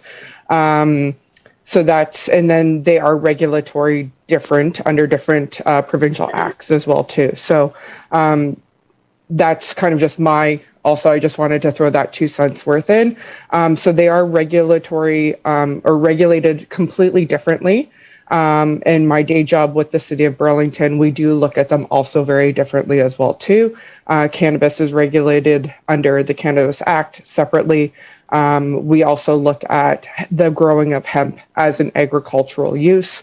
This type of thing we would look at as an industrial agricultural use as well too. My question though to the applicant is more with respects to the actual development of the property.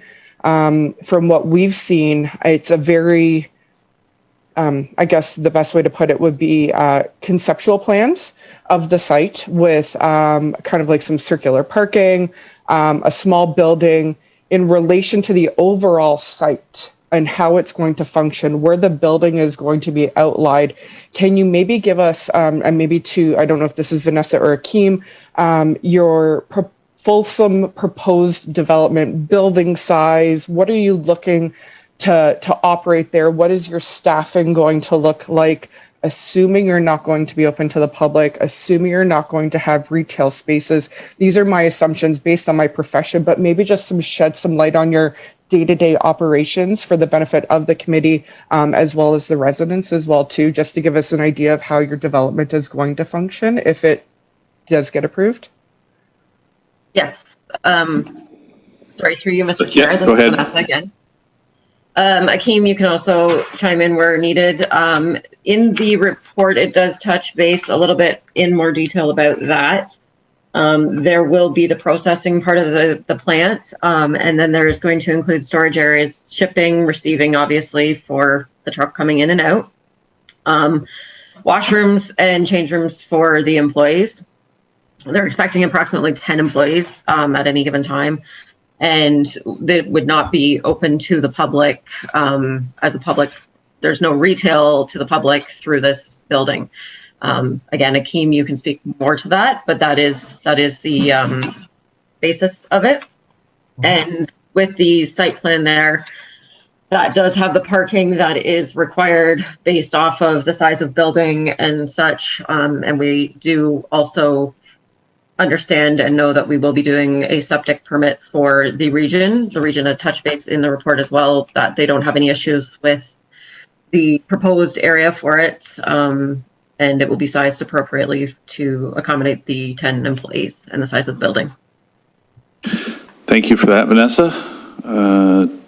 Danielle, you had another follow-up question. I think you had your hand up. Would you like me? Oh, sorry. sir. Maybe Akeem, if you can just shed some light. Yeah. So I just, in relation, because I'm looking at the plans that were submitted, I apologize. I see like again, the circular, the parking, the building. Where is it going to be located? The property is very large. Access is off of Kemp. Where are we looking on this? Where is it going to be approximately? Thank you, Michaela. That would probably, I should have put that request in to pull it up again. Maybe slide number 23. Yes.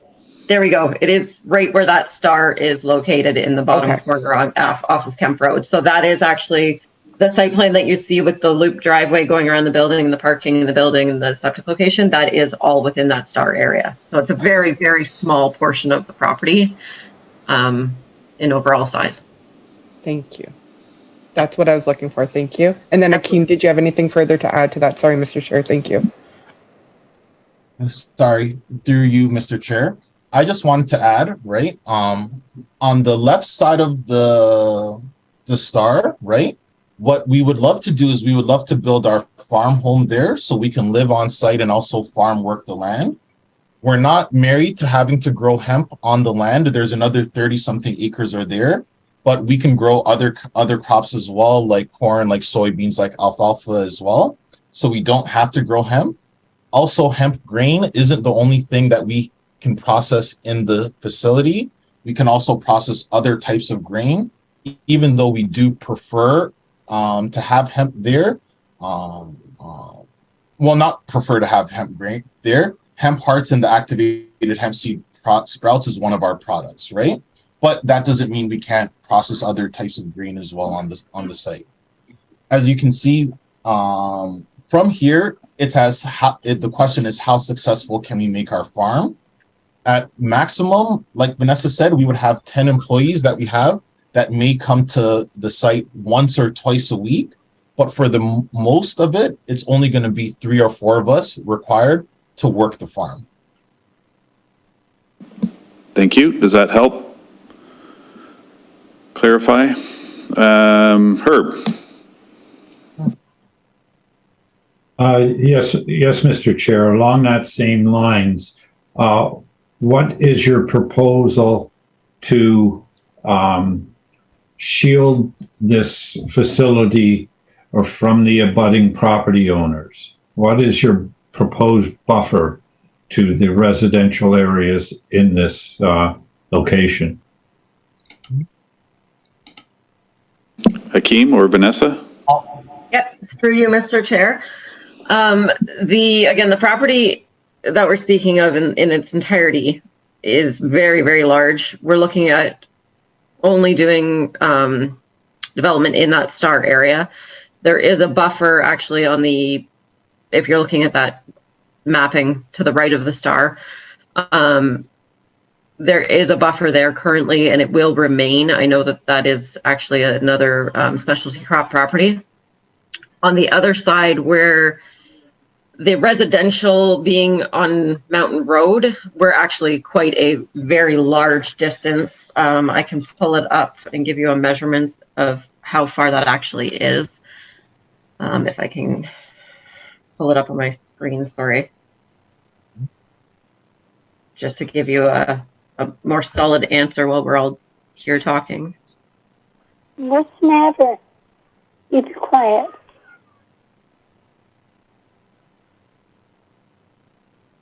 Sorry, my apologies to everyone while I open this drawing up to grab the actual measurement. It's my question through you, Mr. Chair. My question is basically more of a physical separation, like landscaping or this between the buildings and your roadway in and out, your traffic and your parking areas and that from your residential neighbors. Through you, Mr. Chair, and Vanessa, I can answer that we have plans for a fence right now that can go around the property. We can put additional landscaping there, bushes, shrubs if required, right? But we'll gate it we'll gate the property as well, so we'll have the appropriate security on the farm. Thank you. Adam. Thank you, Mr. Chair. To planning, is there any definition of cannabis versus hemp in the zoning bylaw? And I know they just passed the amendments recently. Oops, Walter? Yes, thank you. I'll lower my hand too, and I'll add to another point that was mentioned earlier. But yeah, cannabis is defined. It's as defined by the Cannabis Act. So that's how cannabis is defined. Hemp is not defined in the zoning bylaw.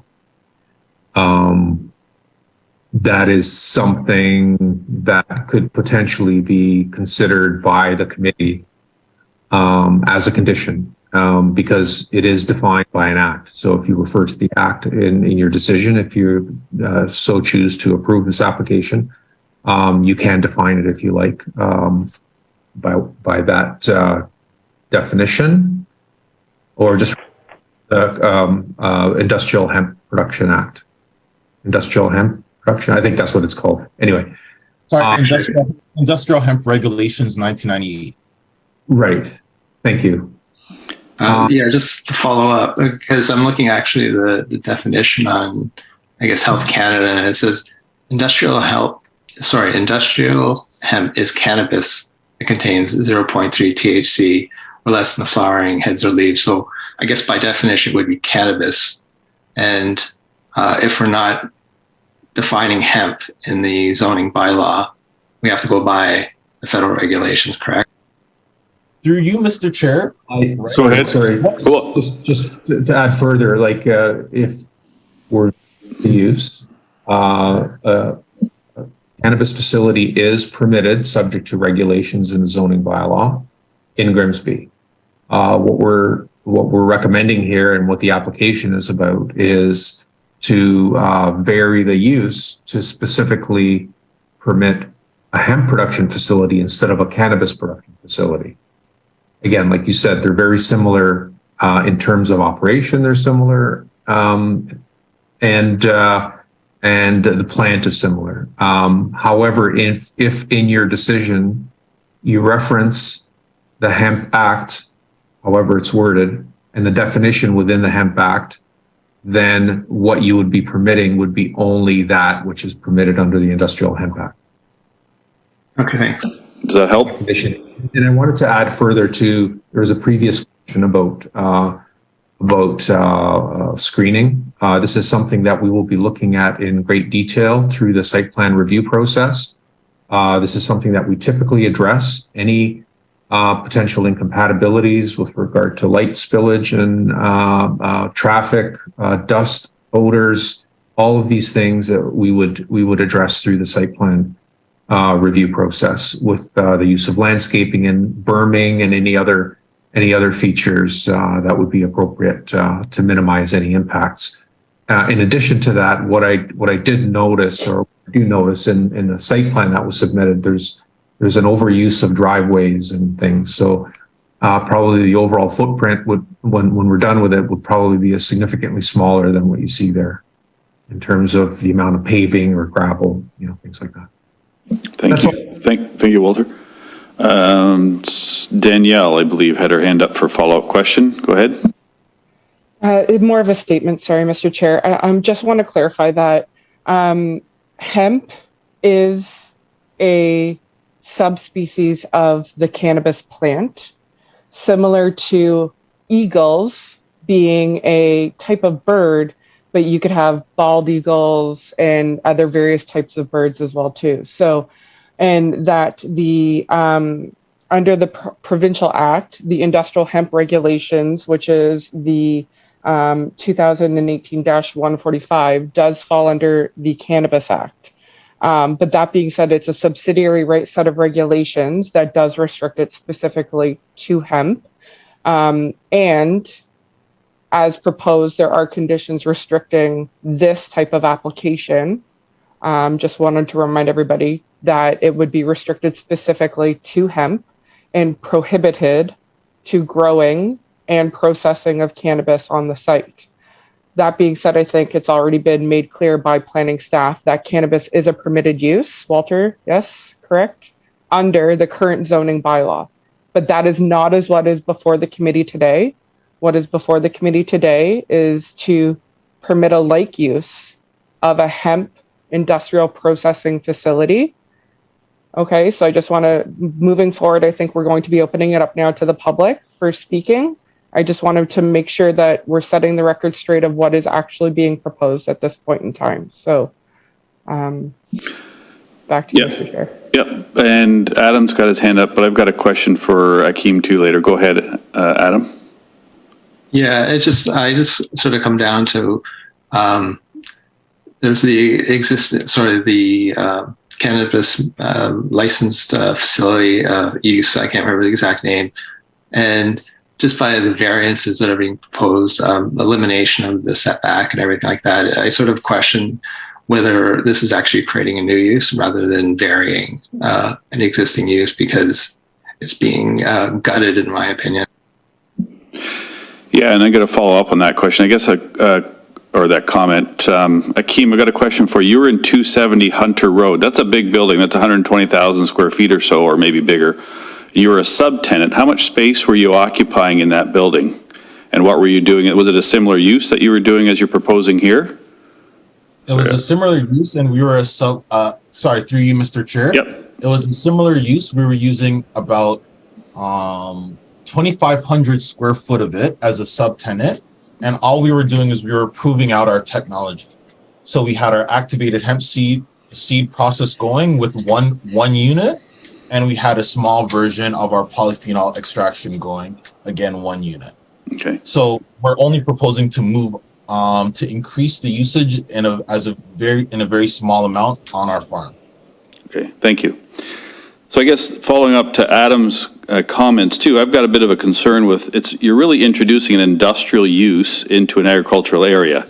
So I think we're adding another use. You're adding an industrial building, parking, driveway issues in really what's supposed to be an agricultural area. So, and we hope you succeed and you grow. You're going from 2,500 to 7,500, maybe 25,000, 50. But you see the landscape around Southern Ontario. A lot of these uses start as small, and all of a sudden they're successful, and we're stuck with an industrial building in an agricultural area.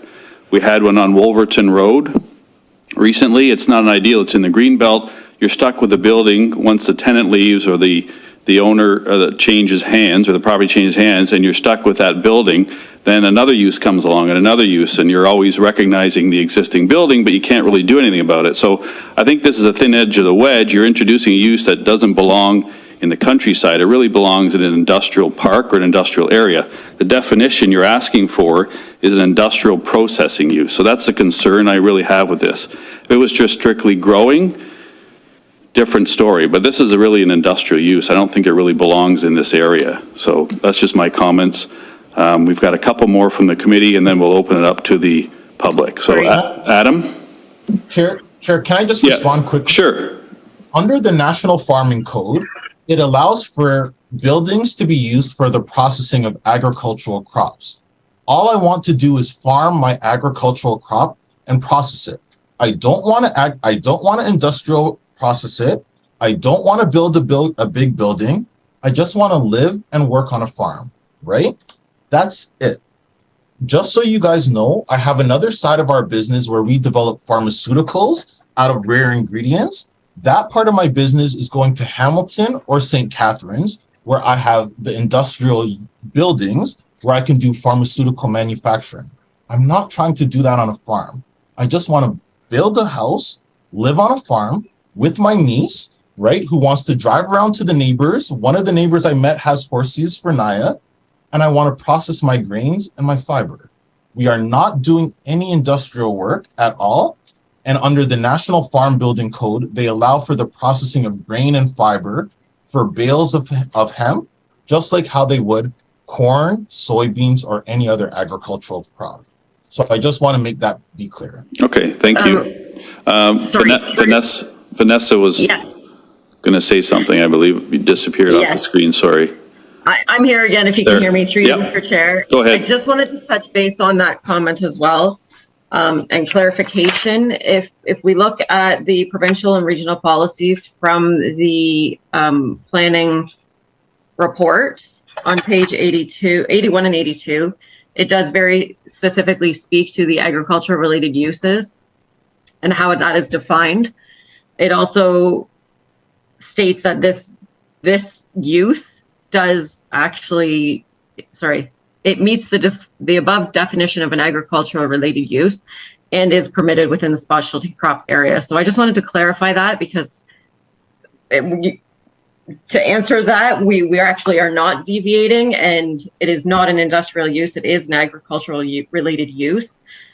If we are speaking about taking away the opportunity of actually growing the crop on the property, then it kind of gets a little more questionable. So I would also question the fact that we're actually taking that ability to grow away from the property and the agricultural use on the property.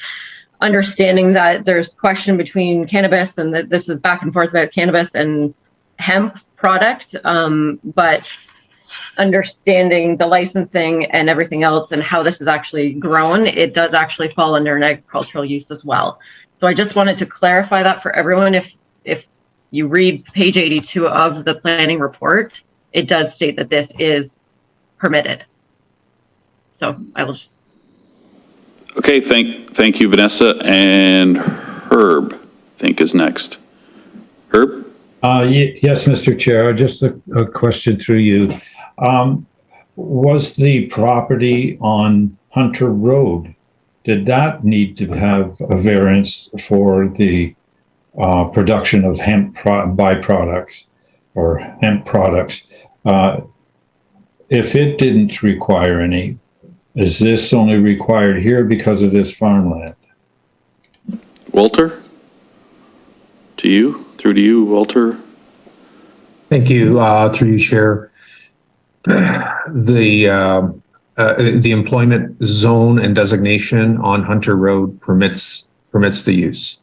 In this particular case, on this site, the official plan, or Grimsby's official plan, which is consistent with the region's official plan, which is consistent with the Greenbelt plan, permits the use. Only the zoning does not permit the use, therefore the need for the variance.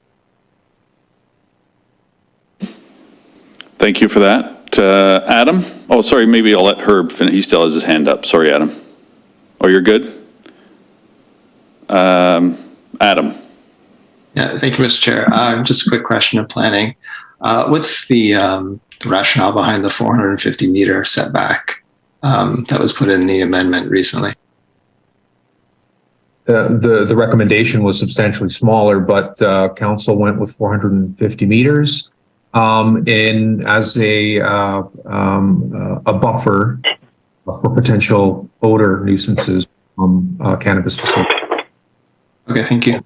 Cannabis growing facilities.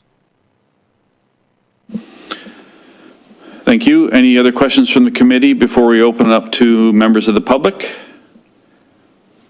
I don't see any. Okay, so we're going to go in the order of the list as suggested by Michaela. I got to find the list here for a minute. And then again, we're just going to remind people, because there's so many of you, keep it brief and concise. And then if you've heard similar comments, just reiterate it or say, I agree with so-and-so, just so we can move down the list and be fair to everybody and hopefully give everybody a chance to speak, albeit briefly. Sorry, I can't find the list here. On the second Oh, yeah, of the agenda. that's why.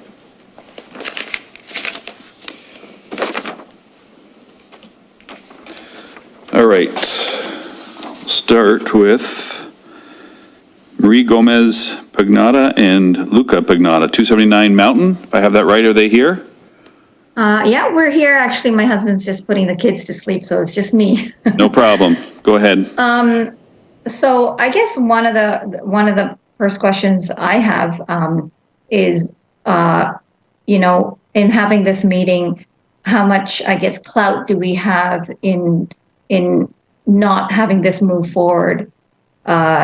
Because from, having reviewed all the papers and documents that were shared with us, it seemed like a lot of the approvals were already given. So I just like to get an understanding of where we stand in terms of, having any say in this matter first before we even proceed with any further comments. I'll let Walter answer that. Walter, with respect to the approvals already, or the implied approvals were given? Yeah, there were absolutely no approvals given. The applicant or the owners made an application for a minor variance to permit the use on the property.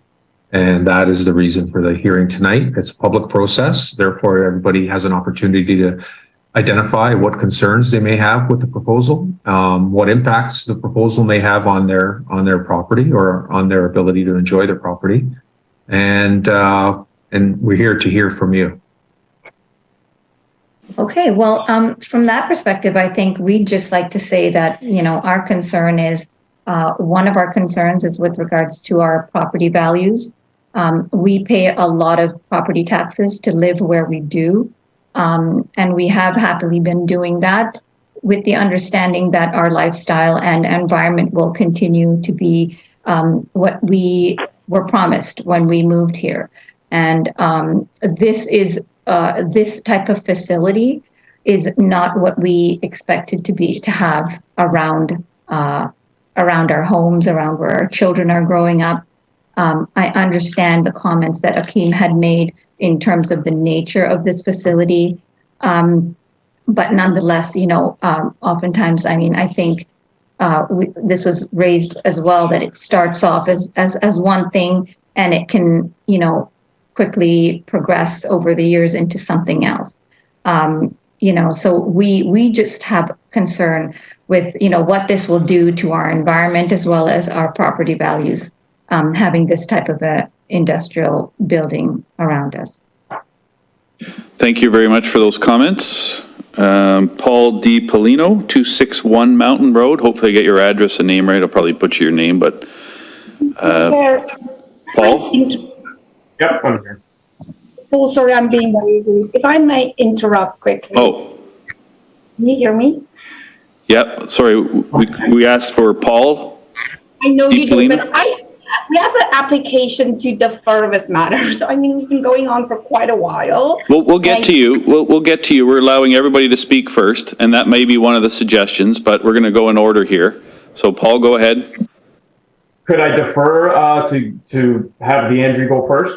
Her and I did have a conversation. She does have a valid point that I wouldn't mind her expressing now, if that's okay. Sure. So I got to find you on the list here. All right. Do we have her on the list? I think she's I hadn't- right after my husband. Paul. I think her husband registered or something. Oh, Eben Ellenbrecht? Okay, you were next anyways. My wife is on the call. She'll speak for us. Gotcha. Thank you. Go ahead. Okay, yeah, sorry. I apologize for the rude interruption. I'm not used to this process, but I thought maybe if there was an application to defer it might be easier. So one of the big things we want to ask is that we do not, no decision is made, no motion is passed today, because this is not a simple application. I don't believe, I cannot speak for everyone. I don't believe this is a minor variance application. With full respect to the applicant, I think we're trying to speak something by that is they're trying to change the complete zoning property with a small, easy, minor variance application rather than follow proper application. This is in complete contradiction to the current bylaw amendments that was made on the 28th of September, where it states cannabis, and it doesn't differentiate whether it's cannabis hemp or cannabis marijuana. So you have to look at the big group, or as Danielle explained to us, it says birds. So then all birds have to be applicable. Cannabis cannot be trucked in if it's going to be processed in a special crops area. So there's lots of those types of things that don't seem to make sense. So it's going to be a zoning issue. It's going to be a big problem. I've reached out to a municipal lawyer in Toronto, and they've advised us to ask for the postponement to get our proper arguments in order and put them in front of a committee so that we can look at all of that. Thank you for those comments. The committee will consider that as well. And if they feel the deferral is warranted, they could do that, or denial and refer to, then the applicant has the right to apply for a zoning change if that's the preferred route they do. But the committee does have the right to either defer, deny, or approve with conditions. So we'll take these comments under consideration. So I'm just going to move through the list then. So Paul, did you wish to have the floor again? Can I understand the process then? So we have to make all our arguments, because even if there's a deferral application or request on the table, we still have to put all our arguments on the table? Yeah, it's up to the committee to decide if they wish to ask for more information. They can defer it to another meeting. If we feel that there's enough information here that to approve it or deny it, then that's the committee's prerogative.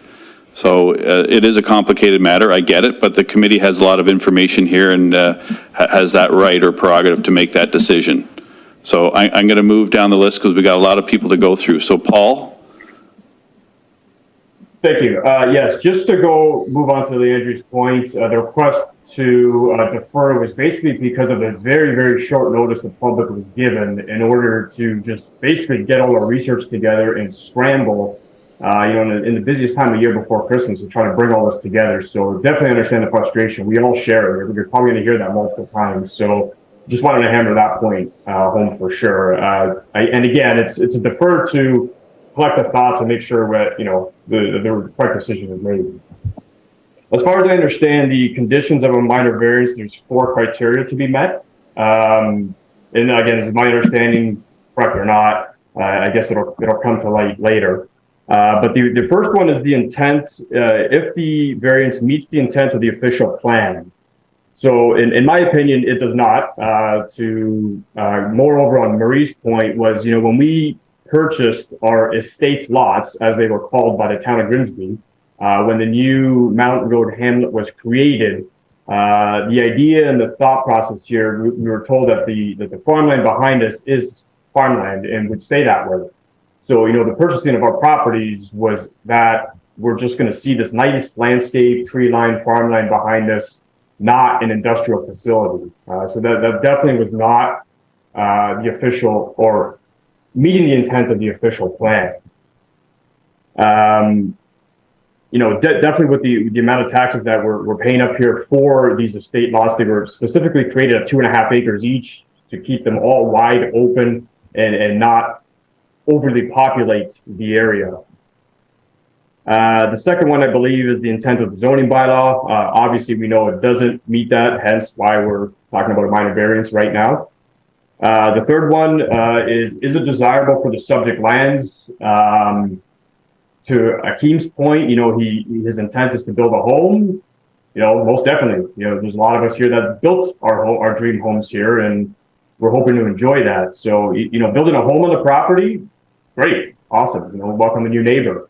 But along with that, bringing an industrial facility, that is not a desirable for the subject land on the current area of where we are. There's a lot of room in Grimsby. There's a lot of open areas. There's a lot of area deemed specialty crop where a facility like this can probably thrive. Not in our backyards, where we just spent millions of dollars to construct all of our dream homes. And even with the existing people that are here, not just the new people that moved in recently in the last 2-3 years.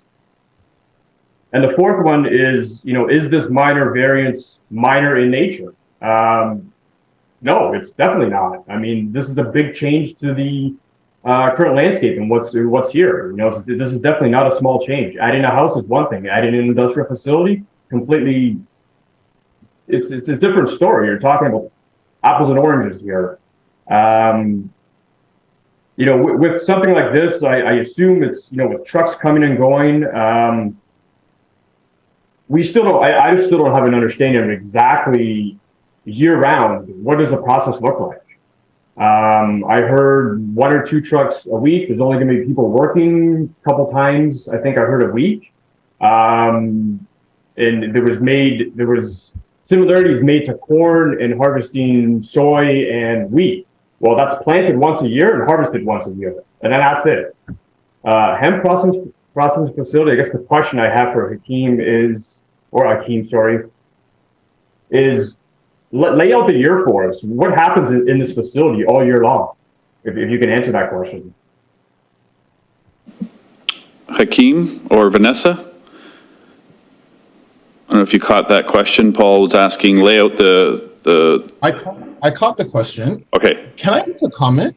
Sure. Because to be fair to myself, you guys continue to say industrial building. The neighbor to the right of the land has a farm building. The neighbor across the street has a farm building. I continue to say we're just doing a farm building where we're processing grains or any crop that we would harvest on our land. We can grow soy, wheat, corn in a rotation. I would love to have hemp in that rotation. If I can't have hemp in the rotation, as per the planner's suggestions, right, and the restrictions, I understand, but we can still grow other crops, right? The plan allows for a cannabis facility right now, which all of you don't want. I'm going backwards. I don't want to do cannabis, right? So I would just like you guys to hear me when I'm telling you, I'm trying to do what you want. I'm not doing an industrial building, okay? Now, with that being said, Paul, you said all these other crops are grown one time a year, harvest, processed, and then they're shipped for use for other people to use. That's exactly the same thing that I'm asking to do on our farm. I'm not asking to do a year-round production with what. I'm sorry, I'm seeing someone cuss me out in the background on mute, and it's a little bit distracting as I'm trying to explain.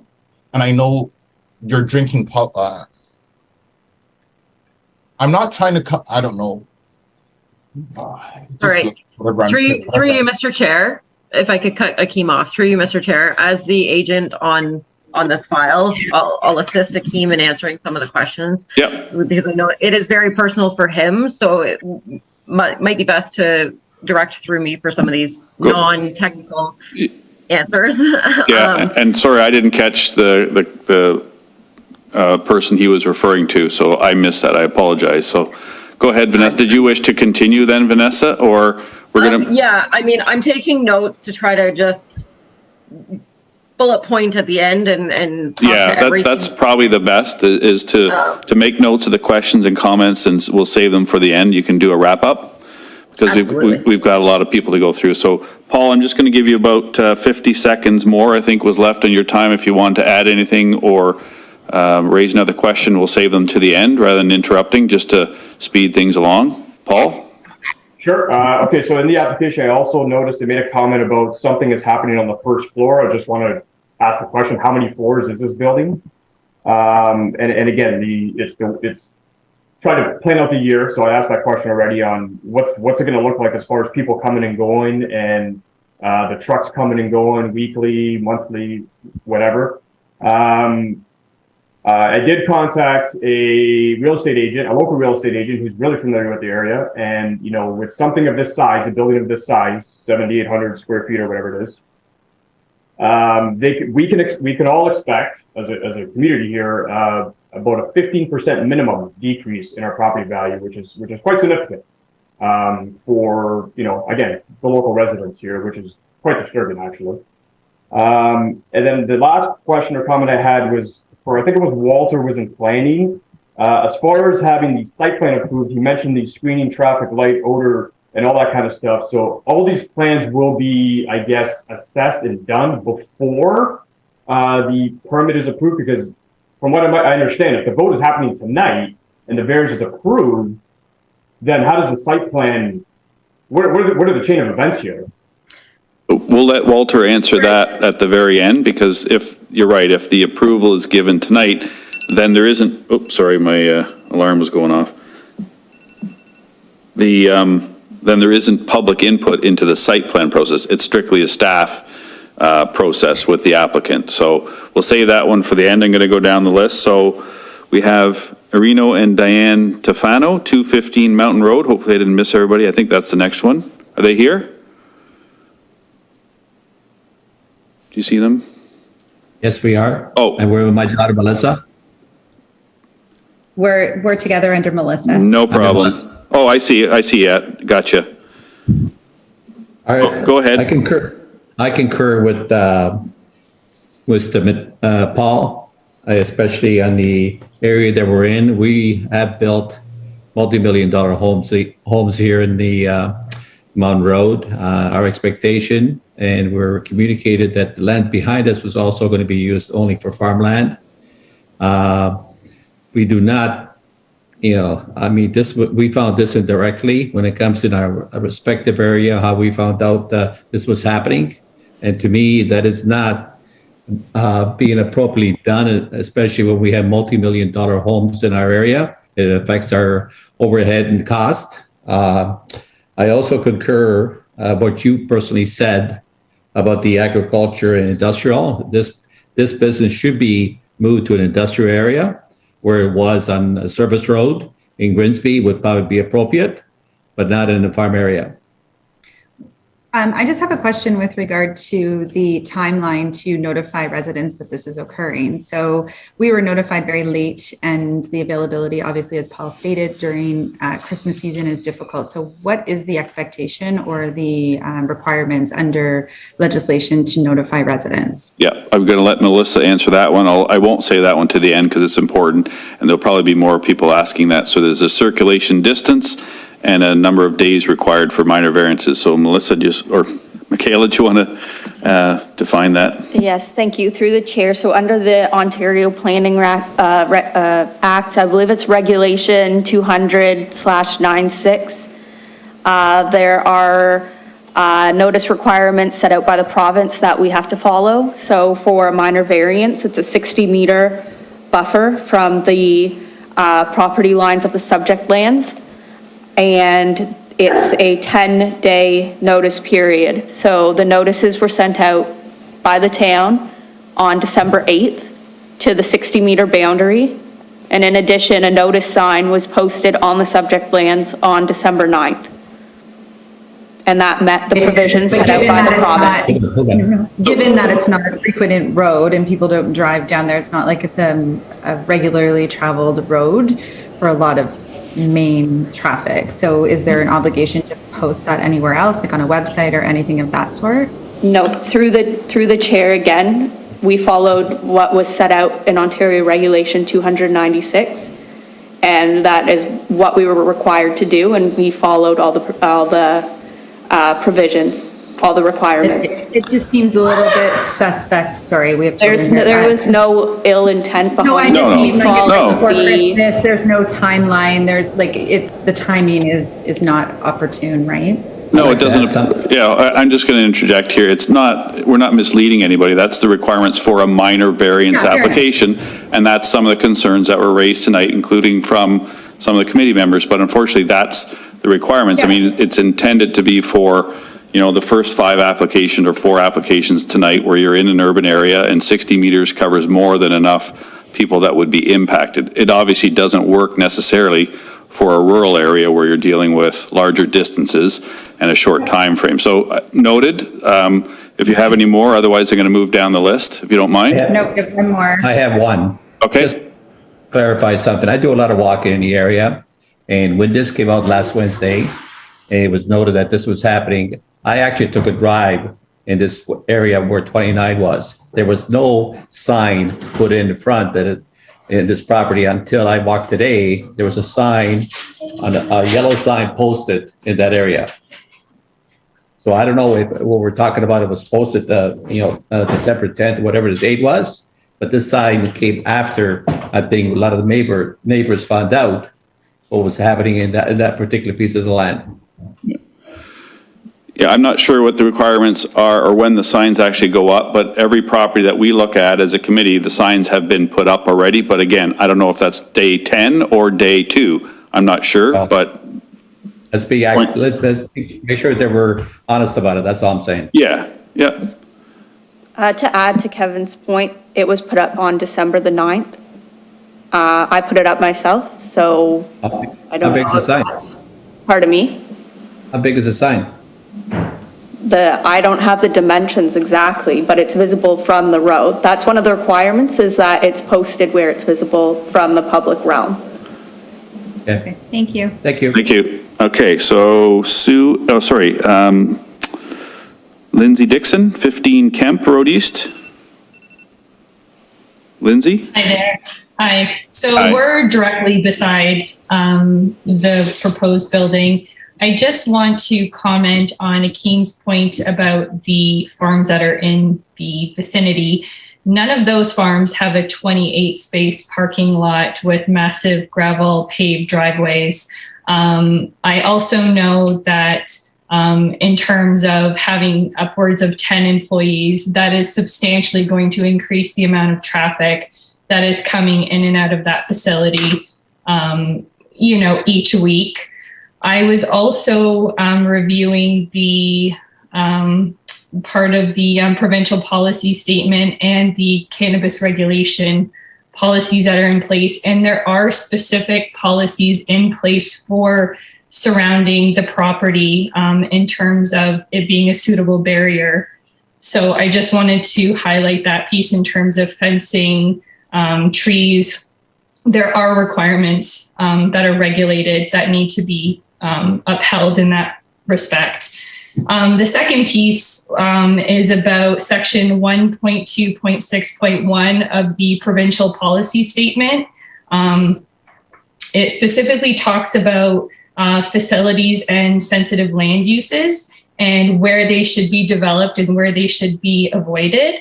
And it talks about minimizing and mitigating any potential adverse effects from odor, noise, and other contaminants, and minimize risk to public health and safety. This is a big piece for us because we are right next door, and where you have already started building this project, because there are footings in the ground, is directly adjacent to our house. So I look out all of my bedroom windows, my kitchen windows, that's exactly what I'm looking at. And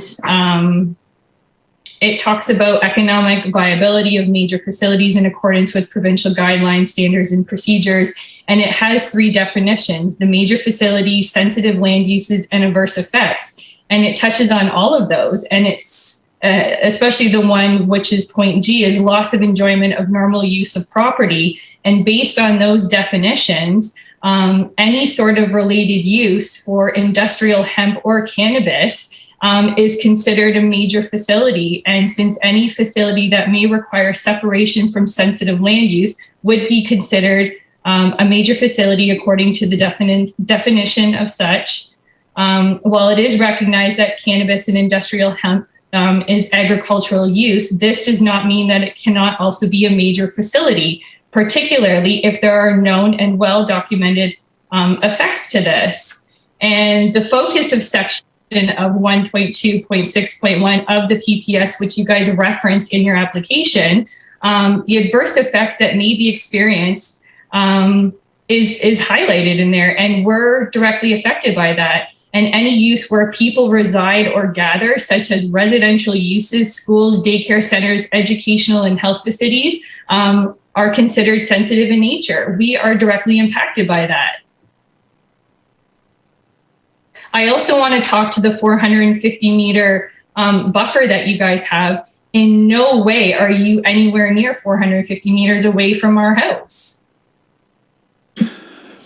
Okay, thank you for those comments. Well noted. I also want to, I also want to highlight too the fact that, you know, because of where we are, we have a volunteer fire department. We don't have accessible water sources. We don't have fire hydrants. So for something, a building such as that, where there is an increased risk of, you know, flammable things that might happen or I just wanted to touch on that with the drying and the milling of the seed. Creates a fire risk, and that would create even more hazard because there's no city water up here to put anything out. So we actually would be introducing a fire hazard in our residential neighborhood. Thank you. Any other comments before I move on? Thank you for those. Sue and Robert Shipley, 231 Mountain Road. Yeah, hi. Thanks very much. I concur with Lindsay. I also concur with the chair, and I'm very appreciative of the questions that have been asked by the whole committee tonight. I think it's very important that we're very clear with what's actually happening. It's a common misconception that hemp and marijuana are two different species of plants. They are not. And we know that there's a license for cannabis production, and that's okay. However, it has to be done, as Lindsay pointed out, in a certain area and not to cause any loss of enjoyment for the people around them or to increase any risks, etc. So here's the thing that's really been niggling me all evening is Akima has alluded to the fact he wants to live on a farm and make a processing facility for his crop, but he appreciates that he has to bring it in because we won't allow it to be grown there. This makes me very, very nervous that the next time we'll be sitting here for another minor variance, which I don't believe this is a minor variance. I agree with the chair that this is actually a new application for an industrial use in the green belt, which looks great with tourism. But I just worry that down the road, there is a thought that this is going to become a self-sustaining farm and processing facility. I'm very, very worried about that. So I just want to talk about the zoning bylaw for Grimsby and the 4.4 prohibited uses. And on section B, it says, in addition to the uses prohibited in clause A, any use which creates an adverse effect is prohibited. Here's a question for the committee. So if it creates an adverse effect, which we know it can cause noise, it could cause fire risk, it could cause odor pollution, like offensive odor. And nobody's mentioned this with the underscoring that it needs to have. It's offensive odor. The plants are exactly the same. They have leaves. They may look different, but they still smell the same. So question for the committee.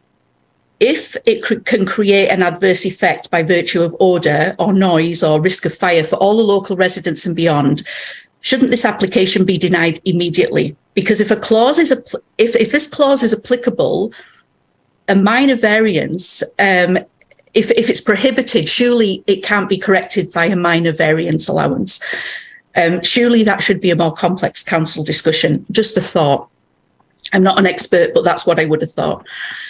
Continuing with the bylaws, 14.4.5, 4.4 bullet C tells us that notwithstanding anything contained herein, no land shall be used, no building or structure shall be erected, altered or used for any purpose which is obnoxious and without limiting the generality of the subsection for any purpose that creates or is likely to become a nuisance or offensive or both, by the creation of noise, vibration, or by the reason of emission, gas, fumes, smoke, dust, or, there we are again, objectionable odour. So I put it to the committee, and Rob and I are both on the same page, and all our residents, this will be an offensive structure.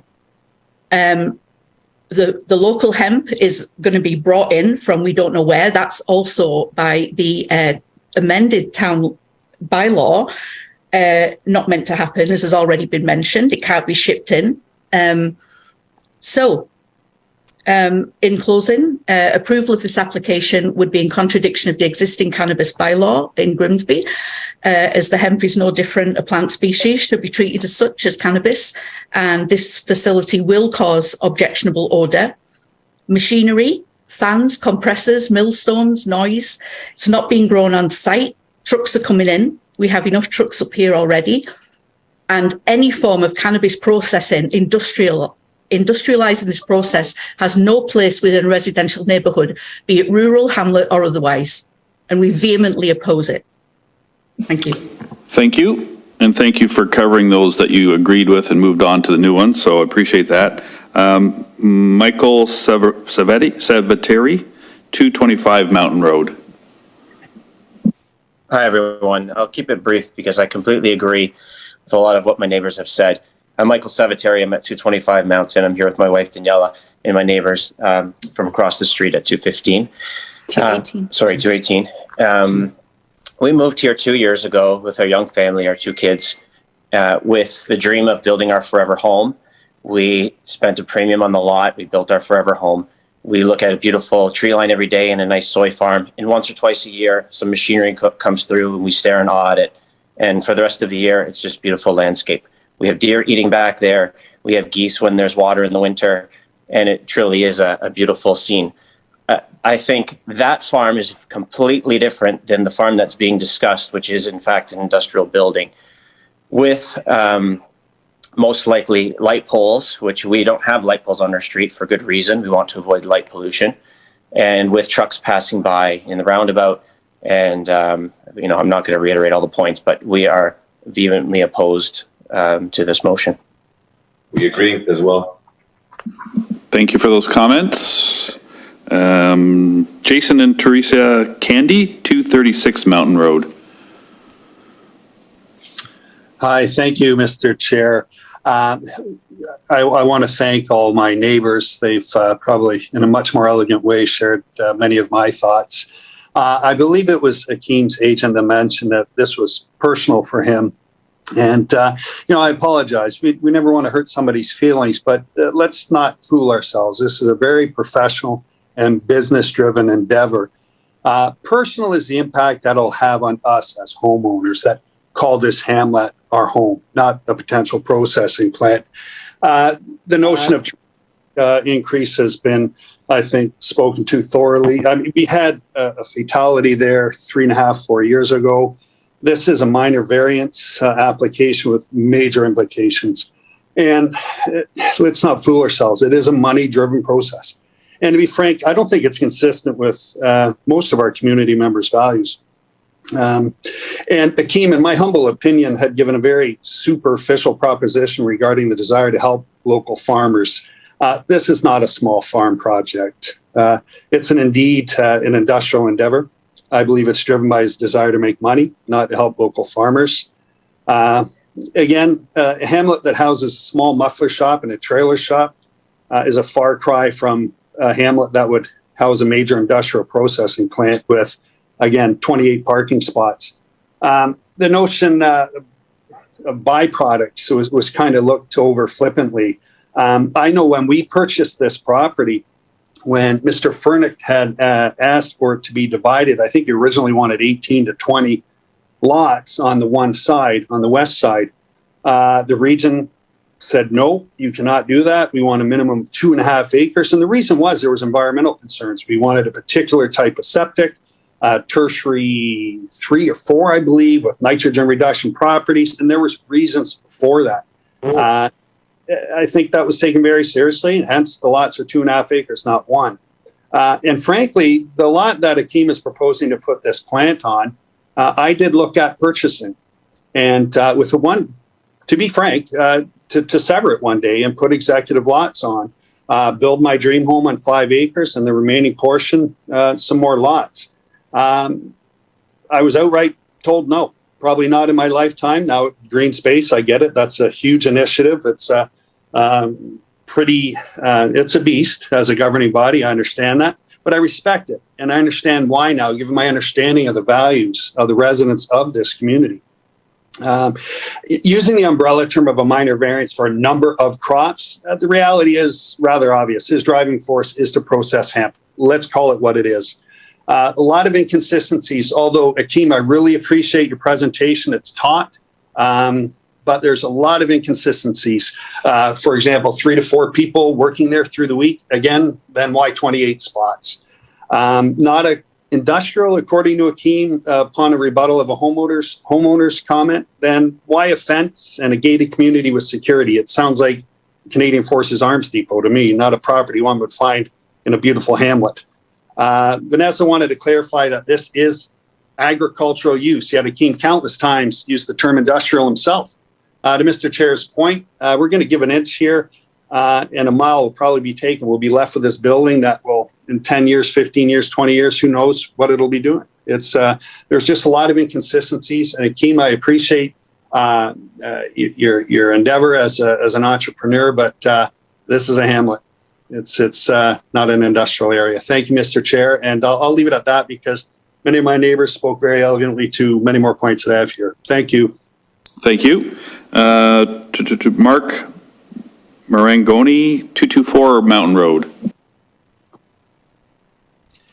Yes, to my neighbors and the proponents, the Shipleys, Mr. Candy, Saviteri.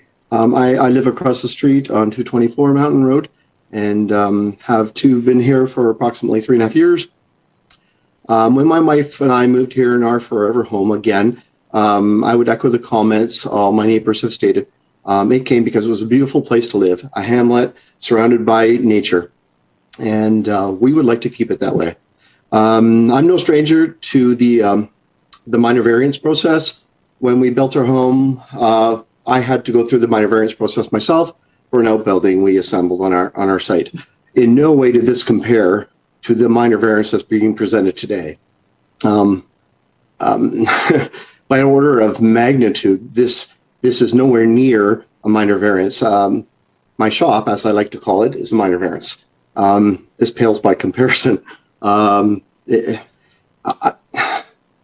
very surprised that this was even considered going in here and was accepted as a minor variance.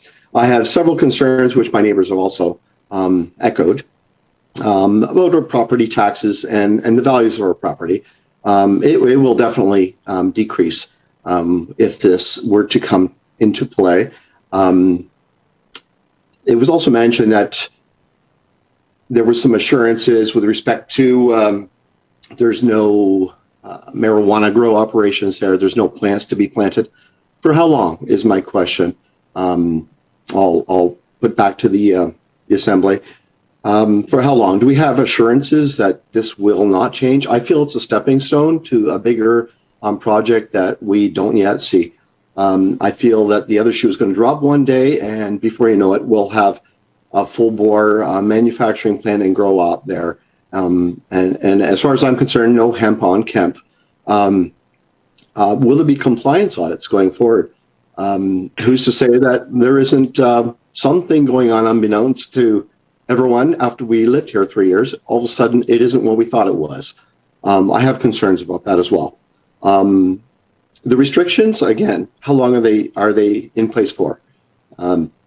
As well, Paul mentioned there was no time for preparation. I know the minor variance process is consistent, and I've no doubt that the town of Grimsby has upheld all the regulations. However, I see it as being very different. When the impact is this large, it should be extended out to a greater area, and communications should come out well in advance. I don't know if that's within your latitude to do, but I feel that was an important thing that should have happened before. I feel ill-prepared coming into this, but I've done what I can. So I guess that's it. In parting, again, I support all my neighborhood opponents of this. I feel that it would be a grave injustice to the hamlet that we adore and we love. Thank you very much. Thank you. Donna and Dave Latchford, 290 Mountain / 60 Elm Tree Road East.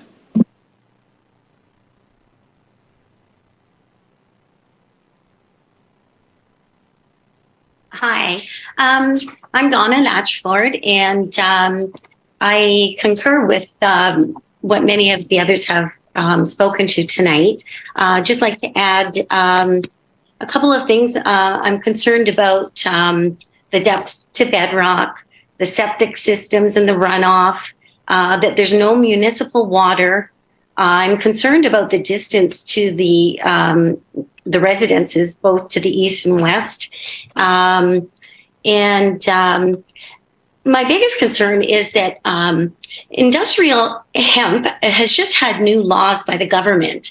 And I can see that most of us really don't understand them. It's something new to us. And I think it's something that we really need to spend a little bit of time and understand. Even the committee doesn't understand yet. And I think this is a little too quick to make a serious decision like this. And I believe that we should really postpone this and give us more time to really understand what decisions that we're making.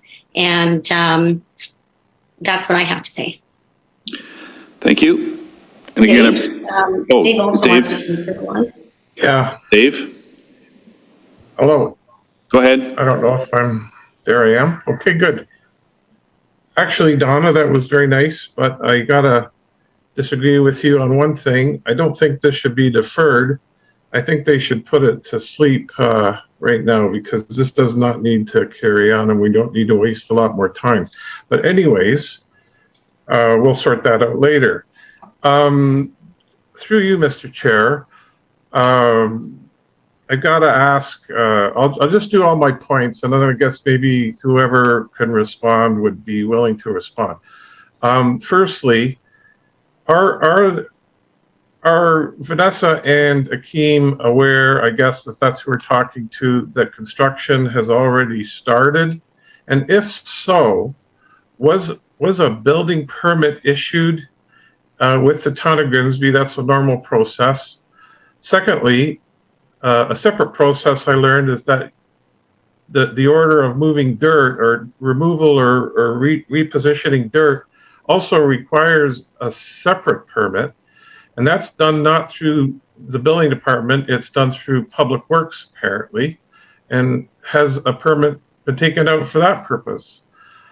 Also, if you read the Niagara Region's comments about this, that if a minor variance, in fact, is approved, as it might be tonight, one of their requirements is that an archaeological study is going to be performed, and they're requesting a stage 1, a stage 2, and any supplementary. Usually, sometimes if you get caught on a few little tidbits of interesting items when you do your archaeological 1 and 2. It leads to a 3 and a 4, and a 4 is a complete all-out excavation of the area to reveal, any architectural findings of interest. So, that being the case, given that it's very apparent and clear that construction has taken a huge start there, I would estimate, I'm going to say probably 200 loads of fill have been brought in and placed. There's probably at least another 100 loads of gravel and so on, large crushed stone and gravel. It appears that the concrete footings have already been poured, and there hasn't been any. And you know what? And we had a little meeting with some of the neighbors here at my daughter Carly's house, who abuts this land, and my land is directly across the street at 290 Mountain Road. We also own a 19-acre property to the north of this that.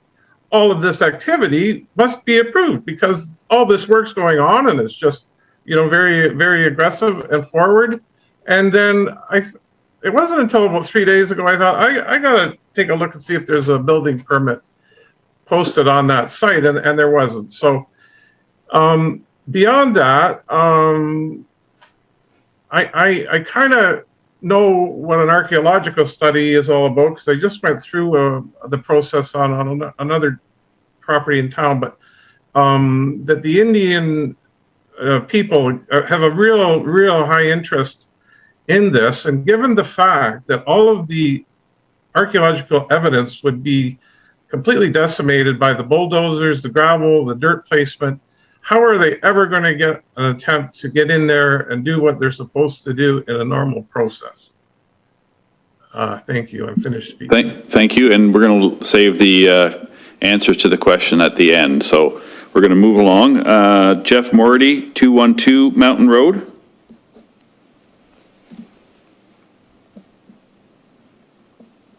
Jeff? Hi, sorry about that. No problem. Thank you. Just I agree with all our neighbors. I know time is of the essence, and I know there's a lot of people to speak and everything like that. So I strongly oppose this for so many reasons, and I'm loving listening to everybody here because there's just different perspectives and different points of view. And one thing for me too is the stigma as well too. It's I just need to reiterate, we've invested a lot of funds and hard-earned funds and everything to be in this beautiful hamlet. It's a great place to live and neighborhood, and it's just I feel this is threatening that, and I strongly oppose it. I'm not going to review everything and what have you that's already been said, but I agree with everybody else. Thank you. Jeff Maybury, 230 Mountain Road. Hi, actually, this is his wife, Nikki. He's out at hockey at the moment. But we've discussed, or the two of us have discussed it, and we fully agree with all of our neighbors. We moved here a few years ago with all of our children to grow up closer to nature, fresh air, beautiful skies. And we're concerned that with this variance, that's going to be contaminated. Both our well water, our night skies, right, and the fresh air. Other parts of Grimsby have complained about odors and contaminations. I don't need my kids going to school smelling that contamination and coming home and smelling the same thing. I don't know if that is a possibility here, but I really would like to avoid that. So I concur with everything all of our neighbors have said, and we strongly oppose this at this point in time. Thank you. Thank you. And I appreciate the brevity because we're not even halfway through the list. So keep that in mind. It doesn't by any way negate the importance of everybody speaking, but it's nice to hear when people summarize that they agree with everything and then move on down the list. So again, appreciate that. We're going to move along to Annabella and Ryan DeGraff, 255 Mountain Road.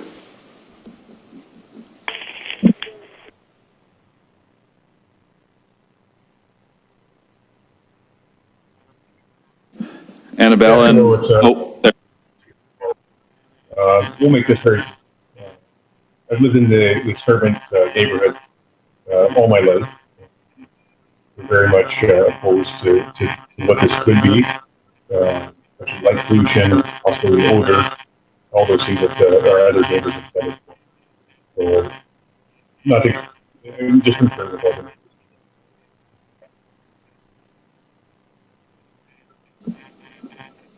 Sorry, Ryan, you're breaking up. We got the gist of it, though. I'm assuming you're done? Yeah, that's it. Concur with the neighbors. That's it. Okay, thank you. Roger Rankin, 314 Mountain Road. Hi. Yes, I'll be very brief because everyone has spoken very eloquently. And my wife and I have concerns to do with all the things that have been mentioned, not the least of which is the additional traffic up here. The truck traffic's bad enough now. And since we moved here, the greenhouse 3 doors south of us has turned into a grow op from a flower operation. And we get the nasty smell from that. We don't need any more of that. And that's it. I have nothing else to say. Thank you. Thank you. And Bob and Deb Dinga, 57 Elm Tree Road West. Thank you, Mr. Chair. And I do concur with you, the chair, and all the others in concern of this. I do have just a few questions in nothing that has been said yet, but there's no source of water on the escarpment except for cisterns. The Niagara Public Health ruled out that the wells are not permissible in the Camp Road hamlet, which is adjacent to the parcel of land. I'm wondering why there hasn't been a report from Public Health in regards to the study so far. We're going to leave the question, we're going to leave the answers to the very end, Bob. So if you have a few more, otherwise we'll move on. We appreciate the comments. Sure. And I think this might have been touched on, but I had slipped out and I walked in on it. There are no sewers. So where will the wastewater go from the production? Now, I know they talked about a tile bed, but we're also in a bit of a flood zone here, as I saw some pictures just earlier, how bad this is. And I live in the area here, and we are going to be impacted by the flooding because we have enough water coming from that area already to start with. Also, Dave Latchford mentioned about it appears the construction is underway, and like me driving by as I talked to Paul one day that there's a new house going up over there, and I'm finding out it's this facility, which I understand for the purposes that he is doing this, but again, no permits, no all this trucking that's going in here right now. I'm actually quite surprised that there nothing else has been said or done at this point. And the archaeological thing too as well. I used to work on for a fuel company with the windmills out in Halden, and archaeological is a big thing. And and all this land has been disturbed there. I'm actually surprised again that and it was a recommendation, I guess, from the planning department from the Niagara region. And as well as, I'm just looking at my notes here. Oh, yes. And this last person just mentioned that lives 3 houses down from that greenhouse. We smell that odor all the way down here on Elm Tree Road. Many, many times. I'm not saying there's going to be odor from this place, but if there would be, I'm just saying how far it actually travels. And that's a good about a kilometer or two down the road from us. So I do concur. We both, my wife and I, do concur with all the issues that have been stated here, and side with all the neighbors here that this can't be passed tonight. We're in a very busy time in our lives here. Everybody is, but it has to be dealt with. And we are totally objecting to this. And I'm done, sir. So we can move right along here. Thank you very much. Edna Hunt, 252 Mountain Road. Edna?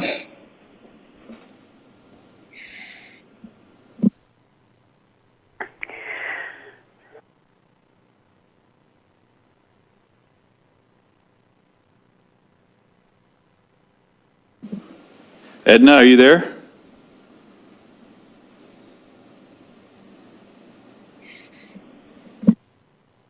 Okay, I'm going to move on. Oh, yeah. Nicola Smith, 331 Russ Road. Yes, hello. Yep. Concur with all my neighbors. I think everyone has very eloquently put forth their concerns and their objections. I only had 1 or 2 things to add. I did want to reiterate again about the fact that construction appears to already have started, even though it was stated at the beginning that no approvals have been given. So I find that a little concerning, and, it doesn't seem like that's being very upfront and honest with the proceedings.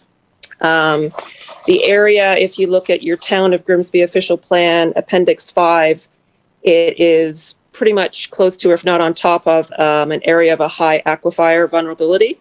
So I would worry about potential contamination of groundwater with any kind of waste disposals from the facility. Again, there hasn't been any kind of upfront about hours of operation for said facility when he's talked about farms that are close by.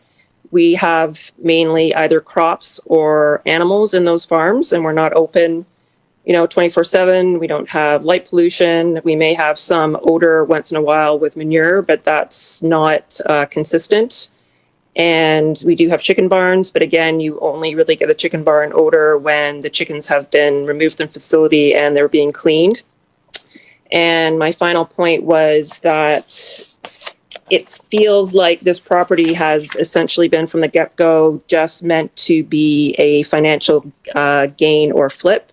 I believe the property was originally purchased for about 1.4 or 1.5 million.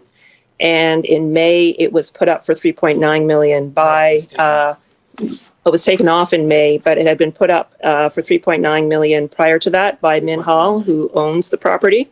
So I sort of feel that he couldn't sell it for 3.9 million. So now the secondary way of, regaining some finances on it is to put in this processing facility. So I just feel it's a lot to do with just a financial push. So I just want to keep it short because I think we're probably all getting pretty tired, but I do oppose this along with my neighbors, and I concur with what everyone has said up to this point. Thanks. Thank you. Shamir Khan and Linda Barantes Salas, 242 Mountain Road and 256 Mountain Road. Shamir? Audio. Hello? Yep. Hello. Good night, Mr. Chair. My wife and I are both here. I would like to talk about, I'm sure everyone here, can you hear me, Mr. Chair? Yep, we can hear you. Again, just keep in mind too, if you have something new to add, great. If not, say you concur with the points, just for brevity's sake. I concur with the points. However, I'm sure everyone received that email there from me in regards to the water issue there. In February the 17th, 2022, right? I'm pretty sure everyone's aware of it here on the mountain. We have a lot of water issue and drainage that's going on here, right? On this mountain, right? So, Leanne Vardy, the city councilor, and the city is very much aware of this, right? Over the summer, they scraped, I would say, the ditches, the region and the city, right? But however, this is not going to take care of that issue.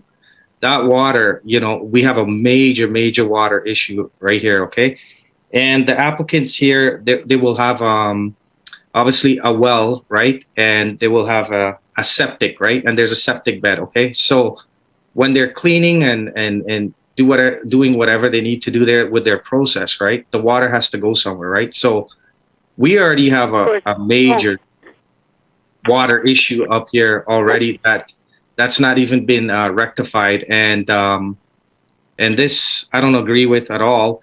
And also with my neighbors here, when they were talking about the resale value of homes, and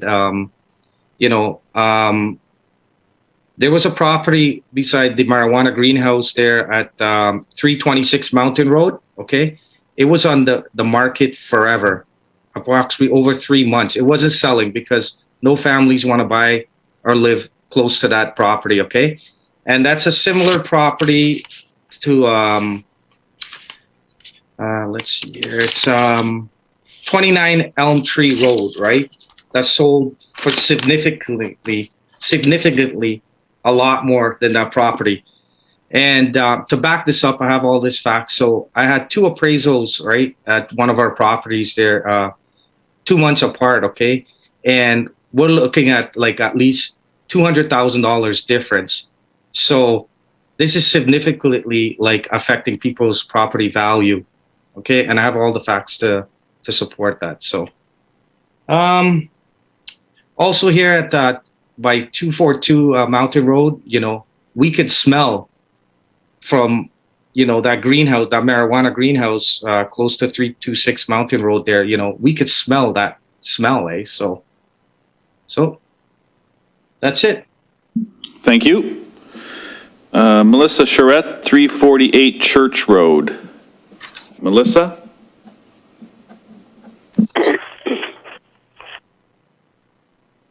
Sorry, just trying to unmute my phone. I agree with all my neighbors. I'm also concerned with the groundwater issue. Septic, I noticed the driveway goes over top of the septic line, so I don't know how that's going to work with trucks. And the road itself is just tar and chip. So you're going to be bringing big trucks on a tar and chip road. That's going to get degraded very fast. And who's going to pay for that? There's enough trucks coming in and out. The traffic is ridiculous. And they've already started construction. And he's talking about building a home. Why don't you build your home first? Why are you starting the plant first? That to me is a little bit shady.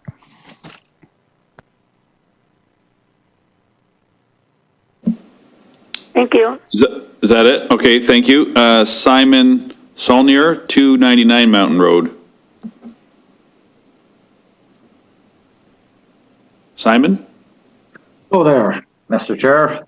I concur with my neighbors. I would just like to point out a couple of minor things.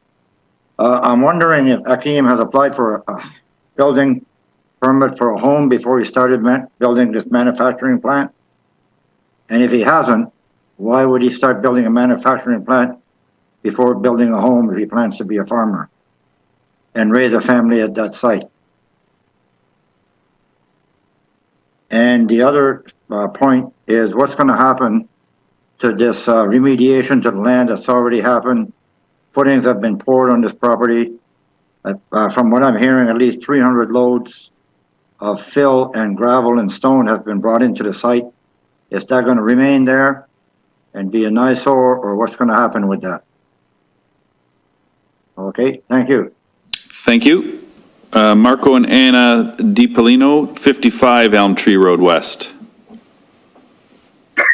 There, this is Anna speaking. And I would just like to say that I agree with what all of the neighbors have said. And I don't really need to paraphrase what's been said, so I'll just leave it at that. Thank you.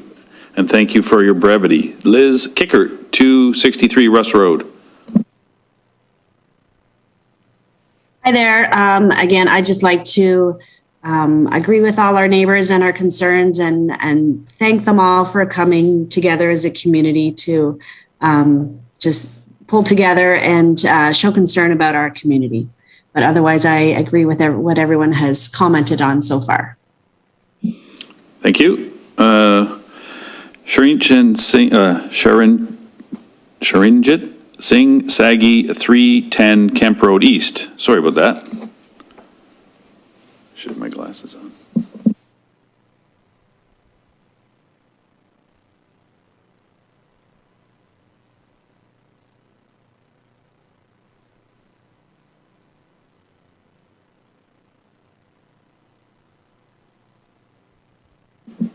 Sharinjit?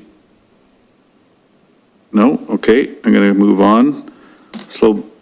Slobodavadan and Shireen Prasad, 268 Russ Road. Yes, good evening, Mr. Chair. Good evening, everyone.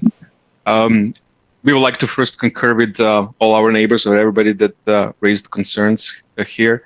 Have a couple questions on, we have a couple questions on our own. First, if I'm just a little bit confused here. Akeem said that he wants to build a home on this property, but if I understand it, he doesn't even own the property. It's actually Mihalj who owns the property. So I'm not sure how that would work. Now, also, if I understand correctly, the permitted use for specialty crop, you actually have to do your crop on the property. The moment you don't do the crop on the property and you start importing it, as this is the intent here, then that, in my eyes, this becomes the industrial facility. You are not actually harvesting up your crop on your property, right? If that's the case, if that's even in the intent, has any assessment been done? Can a hemp even grow on the property? We know, and everybody voiced concern about the flooding we have here, the high water table that's in there. Can hemp even grow there? I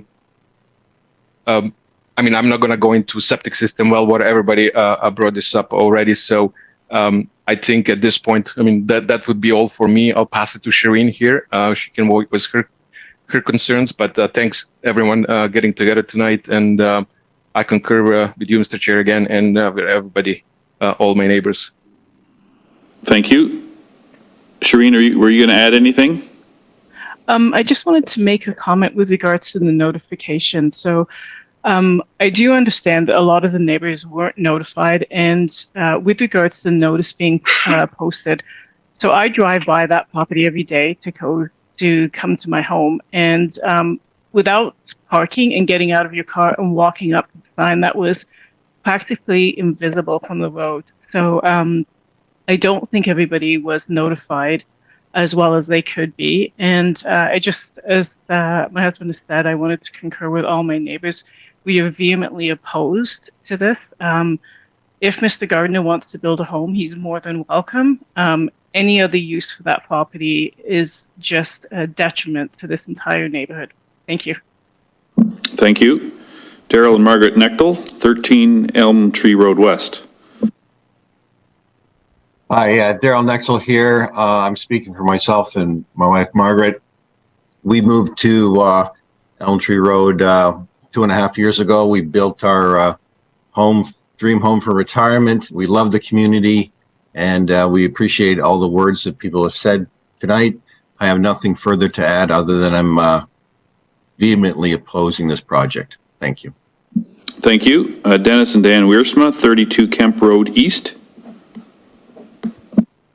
Hi, I'm going to keep it brief. I agree with everything my neighbors have said. I really appreciate the research that most of them have done. I would also like to stress we live across the road at 32 Kemp Road, and we received written notification for the first time on December the 15th. That is not nearly enough time to do very much research at all. So I really strongly urge the committee either to deny this application, again, I don't believe it's minor either, or to defer it so we have more time to put together a concise objection basically to it. I also have some concerns about the lack of respect for the process. As everyone has stated, there have been hundreds of loads of dirt and gravel. Concrete footings are poured. That building is being built without permits. So if they're, not respecting that process, what is the next step that they're going to do outside of approvals? Those are my concerns. And thank you. Thank you. Gord Van Egmond, 92 Kemp Road East.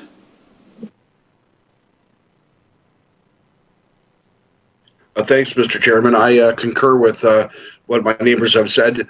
I don't want to reiterate anything, but I was knocked off the internet for a little while, so I didn't hear everything. My first concern, if you were to go ahead with an operation like this, is odor. I work in the greenhouse business. I've worked with marijuana growers all across the United States, and hemp is marijuana, just a different type. There's a lot of odor that comes with it. There's no natural way to get rid of those odors. The only way that they do that typically now is with like a Febreze or some sort of a chemical to, and then of course you're going to get another smell with that. My underlying issues other than that is there seems to be a lot of underhandedness here. Like was mentioned, there's a building being built. The concrete's in the ground. The gravel is there. The steel building is sitting on the ground in the field. Mr. Akeem have said that he wants to maybe build a house there for him and his niece. However, Mr. Jaffer has told me that he might build a house there. And I think there is a bigger plan here that we're not aware of.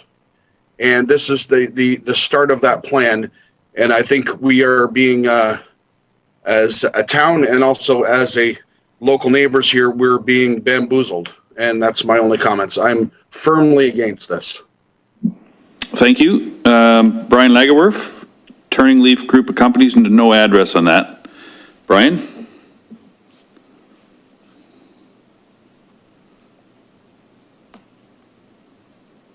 Brian?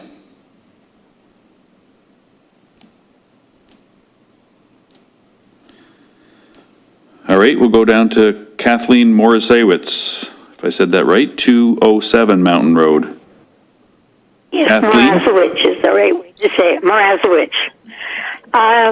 I also concur with everybody, and I feel sorry for the two guys there, but tough luck. And I want to thank the Committee of Adjustment. I fully believe that you will fulfill our request as we are in your debt. And I think it's about time everybody stuck together, which I'm glad to see. I've been in Grimsby since 1940. So it's good to see everybody get together and wish well for each other. But when there's something not right, let's fix it and carry on with our lives. Good night, all, and Merry Christmas, and thank you to everyone.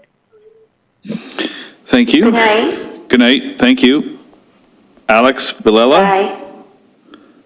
Sorry, Alex Villela, 262 Mountain Road.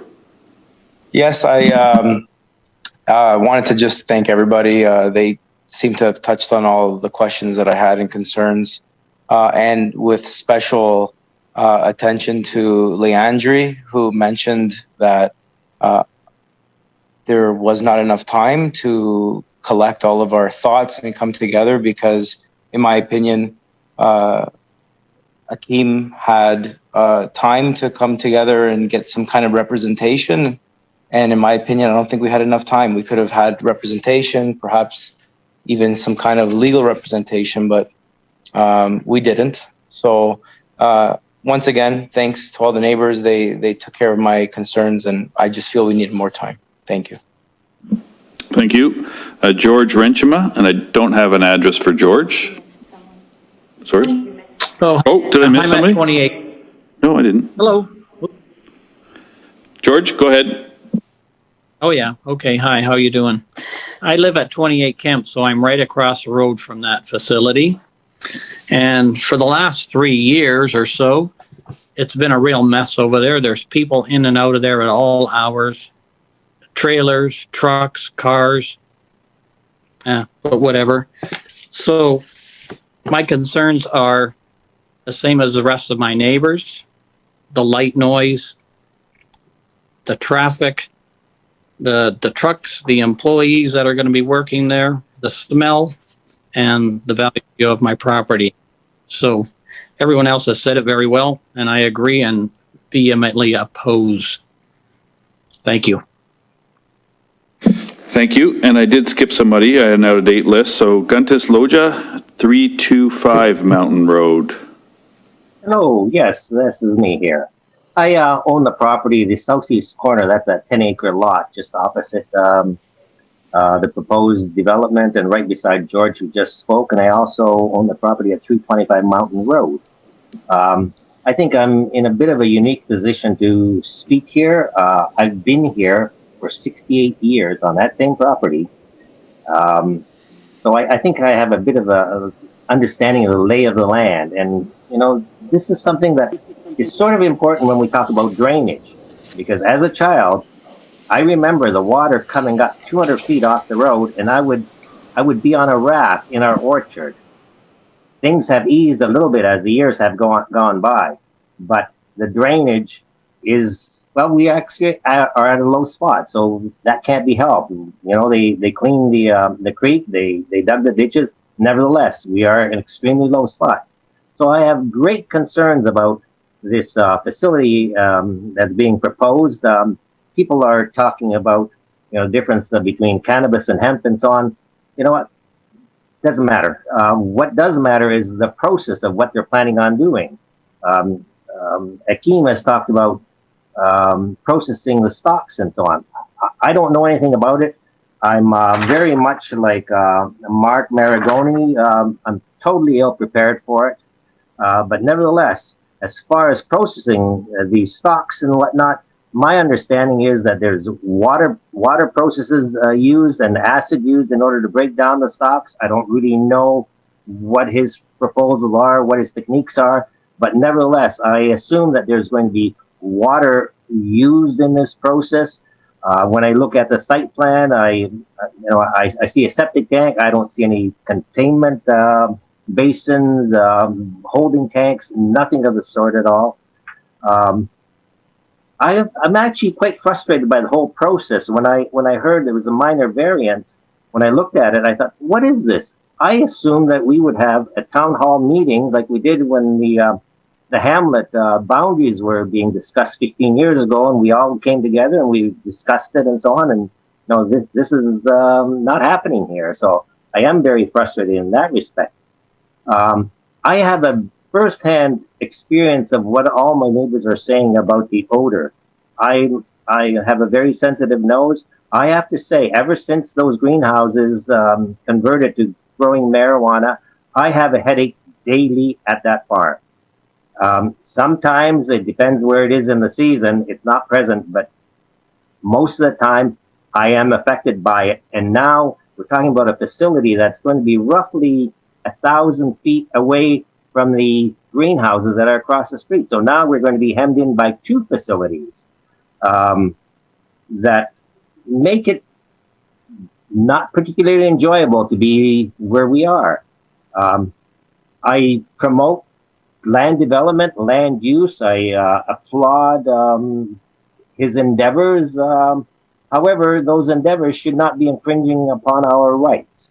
And there's a lot of infringements that eventually will get discussed and so on. But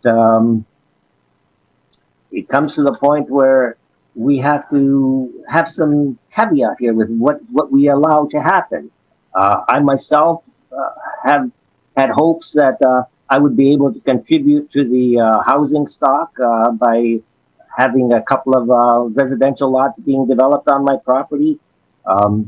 There's been some 20 beautiful homes built on our street here. The people have invested a lot of money, invested their lives and hopes in it, and it's being compromised. And so it's being compromised at present and for the future.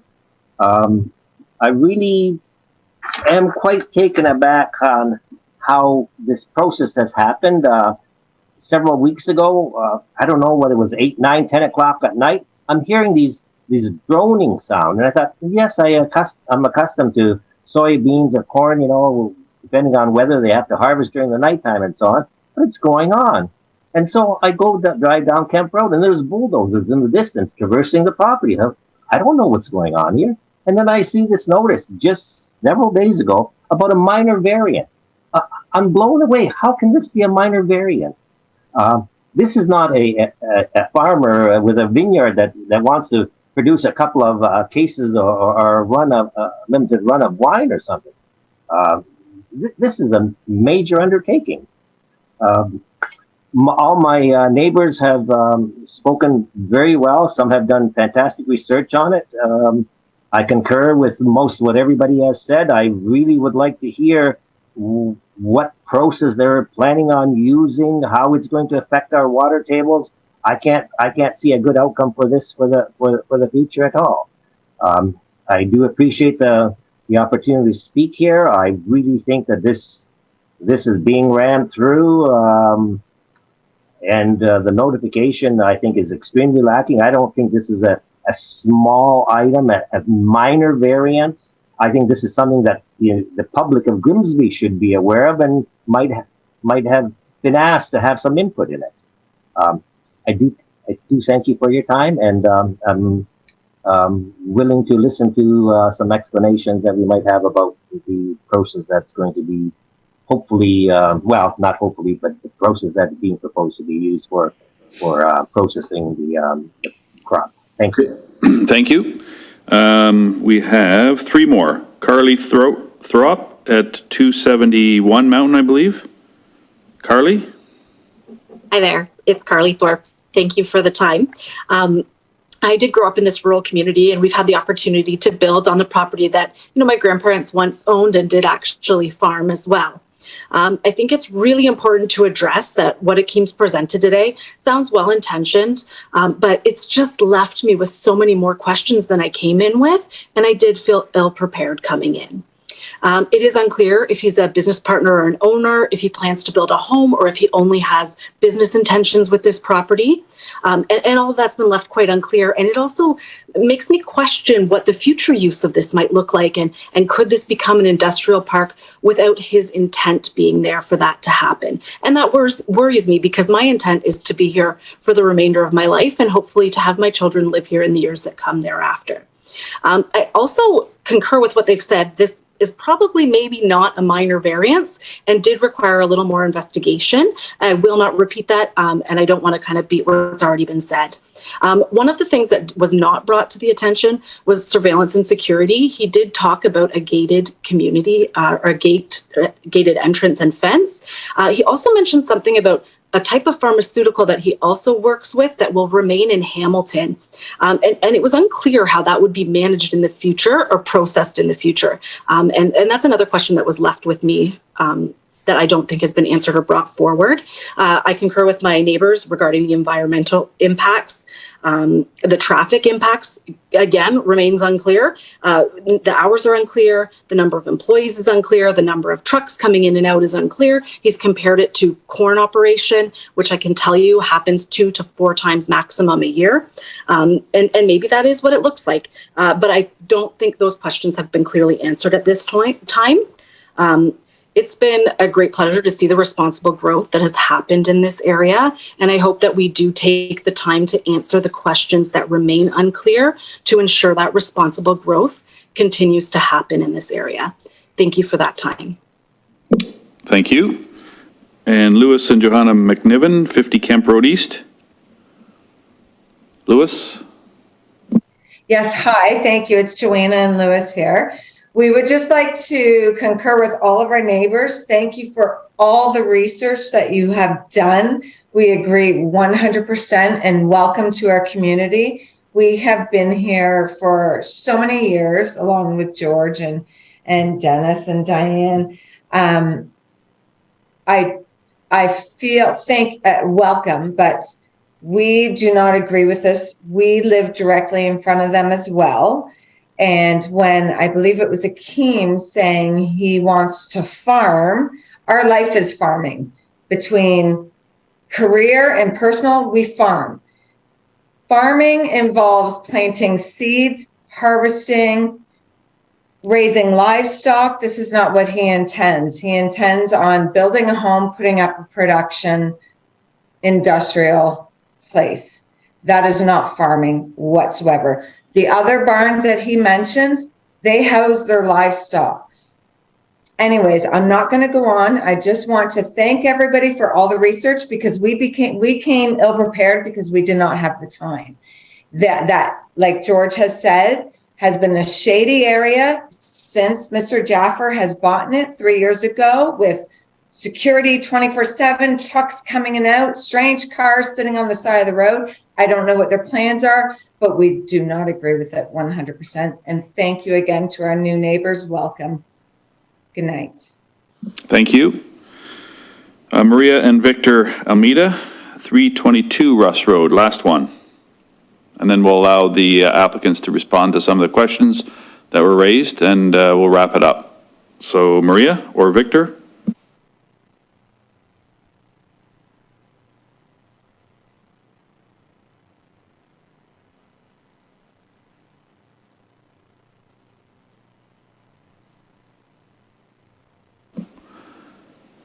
I guess they couldn't hang on to the end. So, well, we've heard quite a few. I think we're up to 35. Some of them were double. So I'm going to go back to the applicant. I don't know if it's Vanessa would like to speak or to address. There were a couple of questions, mostly regarding permits that were, or question about permits if they were obtained, because there's a foundation that was kind of skipped in the original presentation. Water table, a few others. Hopefully you've written them down. I've written a few notes down, but I don't know if you wanted to wrap them up or answer them or address them at all.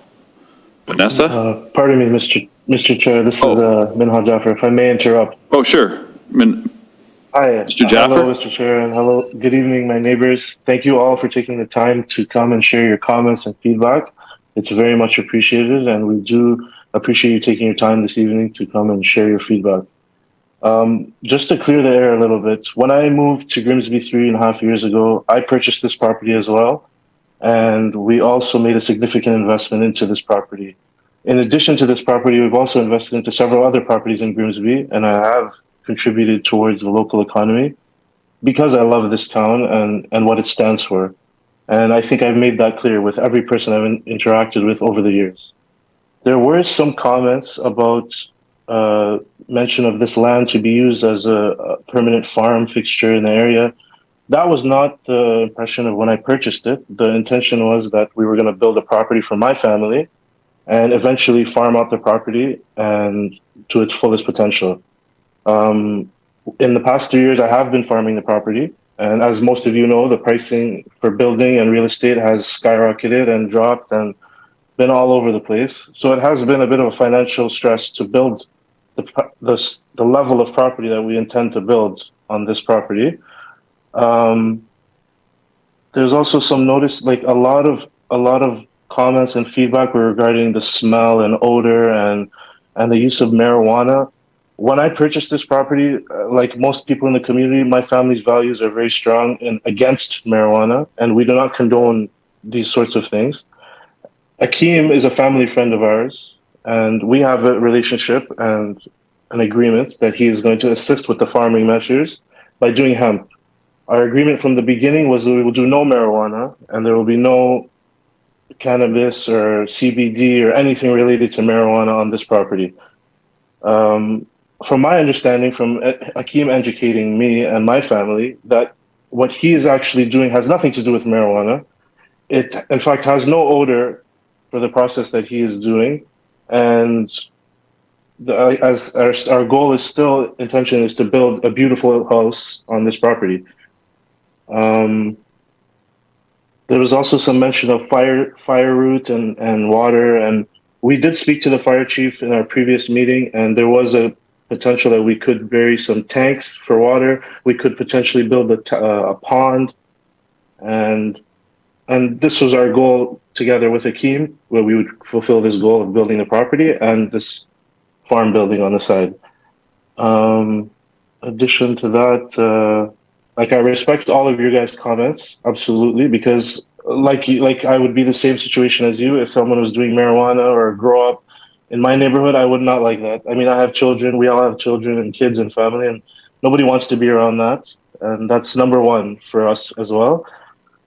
The other thing was, I don't know, someone mentioned about property decline and all of these factors that are resulting in pricing decline. It's very hard to say that this would result in declining property because, first of all, I overpaid on this property to increase the values because of my long-term goal here. My intention is not to be here for 5 years and leave. My intention is to be here for the long game and hopefully be here forever and to be a strong member of the community. Yeah, and then there's also other comments relating to marijuana, but again, to reiterate, it has nothing to do with marijuana, it has no smell with it. There's very little activity that's going to be going on at the property. If there was an issue of the parking, the only reason we have large parking there is because the size of the building requires this much parking.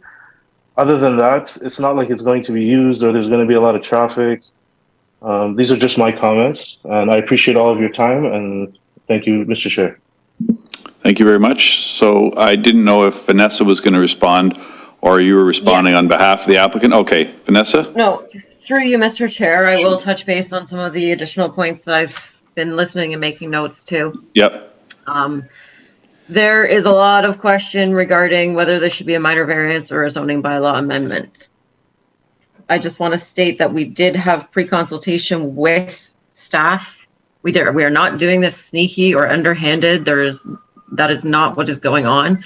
We did go through the proper channels. We had pre-consultation, a formal pre-consultation meeting, discussion with all the different departments, commenting on what is required in order to submit a minor variance for this, for the use of the structure and for the processing of the hemp. There is a very detailed report. I'm not sure if people have read that, and I'm assuming that the committee has read the report from planning staff, which does speak to the uses on the property and the 4 points of the minor variance that one of the fellows brought up, and how it does meet the intent of the official plan. I believe that is page 2 and 3 in the report for this meeting. So again, those points were addressed or brought up, discussed in the minor or in the pre-consultation process, and I'm trying to find my notes here to talk more to that. Sorry for my papers, just so that we can all be clear on. What's the permit number? Yeah, don't interrupt. We're going to give the committee a chance to ask some of these questions. So go ahead, Vanessa. And sorry, so back to what I was saying there, the 4 points of the minor variance are discussed in this planning report, and how they are each met. That is part of a minor variance process. Continue on, the fact keeps coming, or the question keeps coming up of, or being mentioned, that this doesn't fit into the residential.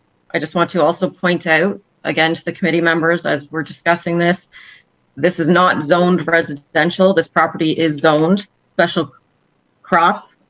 So we cannot focus entirely on the fact that there's residential around this property, because it is not zoned residential. We're not doing anything that's going against what we're discussing in this minor variance.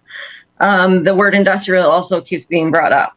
I don't know if we're confusing the fact that Akeem kept mentioning industrial hemp. That is not saying that this is industrial. It is not an industrial building. This is a building that we are planning to build for agricultural purposes. And again, in part of the report, it does speak to the agricultural uses being permitted, agricultural related uses on page 82, being defined as farm related commercial and industrial uses that are directly related to farm operations in the area, support agricultural, benefit from being in close proximity to farm operations. So we're not, nowhere does this say that it has to be grown on the property either.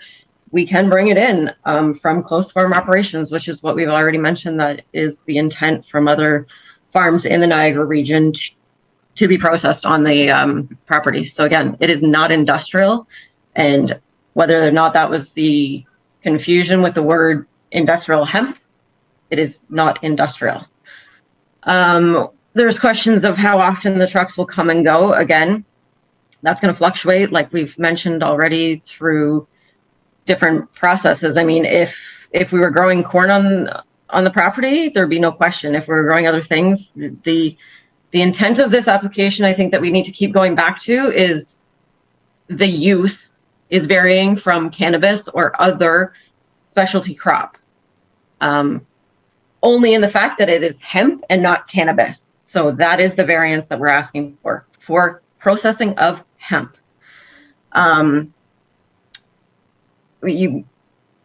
There's other things that I'm actually just not going to touch base on, because they're not actually fully applicable to what we're asking for the variance for. There was a question at the very beginning on how many floors it's going to be. It is only one floor in this building, only one. What it could be with the lights and noise and smell. So again, these things were all brought up, and I can appreciate the conversation and the questions. And my understanding, though, is that we are being subjected to site plan approval. Planning staff can talk to this. When we talk about site plan approval, that is where we get into the nitty gritty of the property. That is not part of this process for the use of the property, the minor variance for the use, sorry. Again, planning staff can comment at the end or clarify if I'm incorrect, but I've done many projects, and site plan approval would speak to the lights that are going to be permitted on the property. They're not wanting to put light standards up.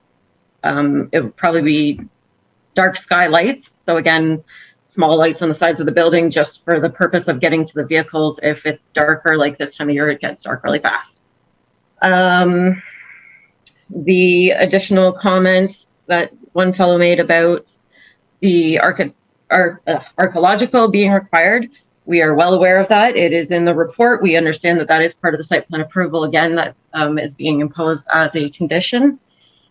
Likewise, with the questions of lot grading and drainage, or septic and all those items, we are aware that we have to do a septic, and that is an entirely different process that is required later on after the minor variance use is either permitted or deferred or denied. But those are all items that, again, not discussed really in this, or sorry, not that it's not discussed. I apologize for that wording. but that it is not made a decision on in this meeting. So we need to focus on the fact that this is all about the use for the minor variance. Again, that goes into the same things with parking lot, the suitable barrier and fencing and trees that I believe it was Lindsay that mentioned. These things are all sorted out through the site plan approval process, and there are rules that planning can speak to about that as well. Regulations and rules around those things. I'm just trying to go through my notes to make sure that I'm touching on everything and not trying to miss anybody's points. I won't speak to the fact that there was. Okay, go ahead. I was just going to say I won't speak to the fact that there was too short of notice or other questions, because I know that Michaela has spoken to that, and that is already discussed. No, you're missing the big one, though. Ask your client how he started construction on the site without a permit. If there was a permit given, why has the site been disturbed, and why has the foundation started? Maybe your client can ask that, because we as a committee kind of missed that at the beginning, but the residents picked up on that, so. Yeah, Mr. Chair, that's it's Minhal Jaffer again. Excuse me. I will take the blame on that. That's me moving hastily. My intention wasn't to try to pull the wool over your eyes or anything like that. My intention was literally just we were preparing the site, moving topsoil for the property to be prepared before the winter. I did mention this at our last meeting that I was moving a bit aggressively. I was told not to, so we had put that to a stop. So I want to take the blame on that. That is my fault. I did move a bit hastily, quicker than I should have, and that's my apologies regarding that matter. Okay, now being at 3 minutes to 11, I'm going to need the committee to either make a decision or make a motion to continue this meeting past 11 o'clock. Seeing we're almost there, what's the committee's pleasure? Adam? Thank you, Mr. Chair. I'd like to make a motion to continue past the 11th hour. Okay, so move. Seconder? I'll second. Danielle, any further discussion? All those in favor say aye, or raise your hand. Opposed, if any? Was carried. Okay, let's continue on. We're going to wrap it up soon. I'm going to ask that the applicants wrap it up in terms of their response, and then I'll go back to the committee members if they want to make some comments. I just think for the number of people that we've heard, I'm not going to go through the list again. Sorry, I think we've heard a lot of comments, a lot of feedback. I think the committee is getting the message, but I think to be fair, let's go back to the committee after the applicant's finished, and then we'll have some, maybe some follow-up questions from the committee, and then we'll call for a motion. So I don't know, Vanessa, if you were finished, or did you want to add anything else, or Akeem? Mr. Jaffer? Through you, Mr. Chair. I appreciate the time frame and everything, and I was basically going through. I just wanted to make sure that I wasn't skipping over people's, because I was trying to make notes as everybody was talking, and I wanted to touch base on as much as I could, but it was a lot of comments. I appreciate Minhal taking responsibility for that. He was advised to stop the work once it was the gravel pad that they were putting in, which is what all the dump truck loads of gravel were, and he was advised to halt work on that, as he mentioned there. Beyond that, I leave it to the committee at this point to make a decision. Thank you. Committee members, sorry, I've got to go back to the big screen here. Any questions or follow-up comments? I don't see here, no, none. If not, then hearing all the evidence, do you have a decision? Do you have a motion for us on the application before us? With reasons?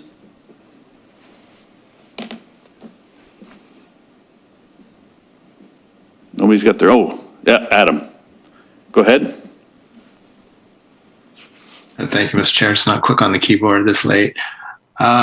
I'd like to make a motion, resolve that submission A4722 by Minhal Jaffer for 29 Kemp Road East for a variance from the provisions of 6.11 zoning bylaw 1445 as amended in respect of the use to vary a licensed cannabis cultivation facility to permit a hemp processing facility as a permitted use on this property in SC zone be refused. The reasons, I'll give you a list here. The variance does not meet the intent of the zoning bylaw and official plan. There's a setback of 450 meters, which now essentially becomes 0 meters. It was basically included for health, safety, and nuisance reasons. The zoning bylaw also requires processing, and especially crop for this facility, that the product is grown on the site. That is also being varied, so that intent is not being met. No one knows what the odors and noise will be resulting. It constitutes either a major deviation from the licensed cannabis cultivation facility use, or so far away that it constitutes a new use. The official plan speaks a lot about healthy community. The variances do not satisfy that intent. The use is incompatible with the adjacent hamlet, and the OP says that hamlets are to be protected. There's too many adverse impacts, both tangible and unforeseen. Also, the variances are not desirable for the development of the lands. They're desirable from a private interest, but from a public interest, which overrides the private interest, the variances are not desirable. And for the reasons given, the variances are not minor. Thank you. A seconder on that? Sorry, I just want to add also that. Go ahead. That the written and verbal public input was fully considered as part of the decision. Okay, thank you. Seconder? Danielle? Any further discussion on this motion to refuse the application? If not, then all those in favor to refuse it, say aye or raise their hand. Opposed, if any? I agree Was with carried. Adam. It was carried, so the motion was carried. There is a 20-day appeal period before it becomes final and binding. So we thank you again for your attendance in a short notice. I recognize the shortcomings of the act.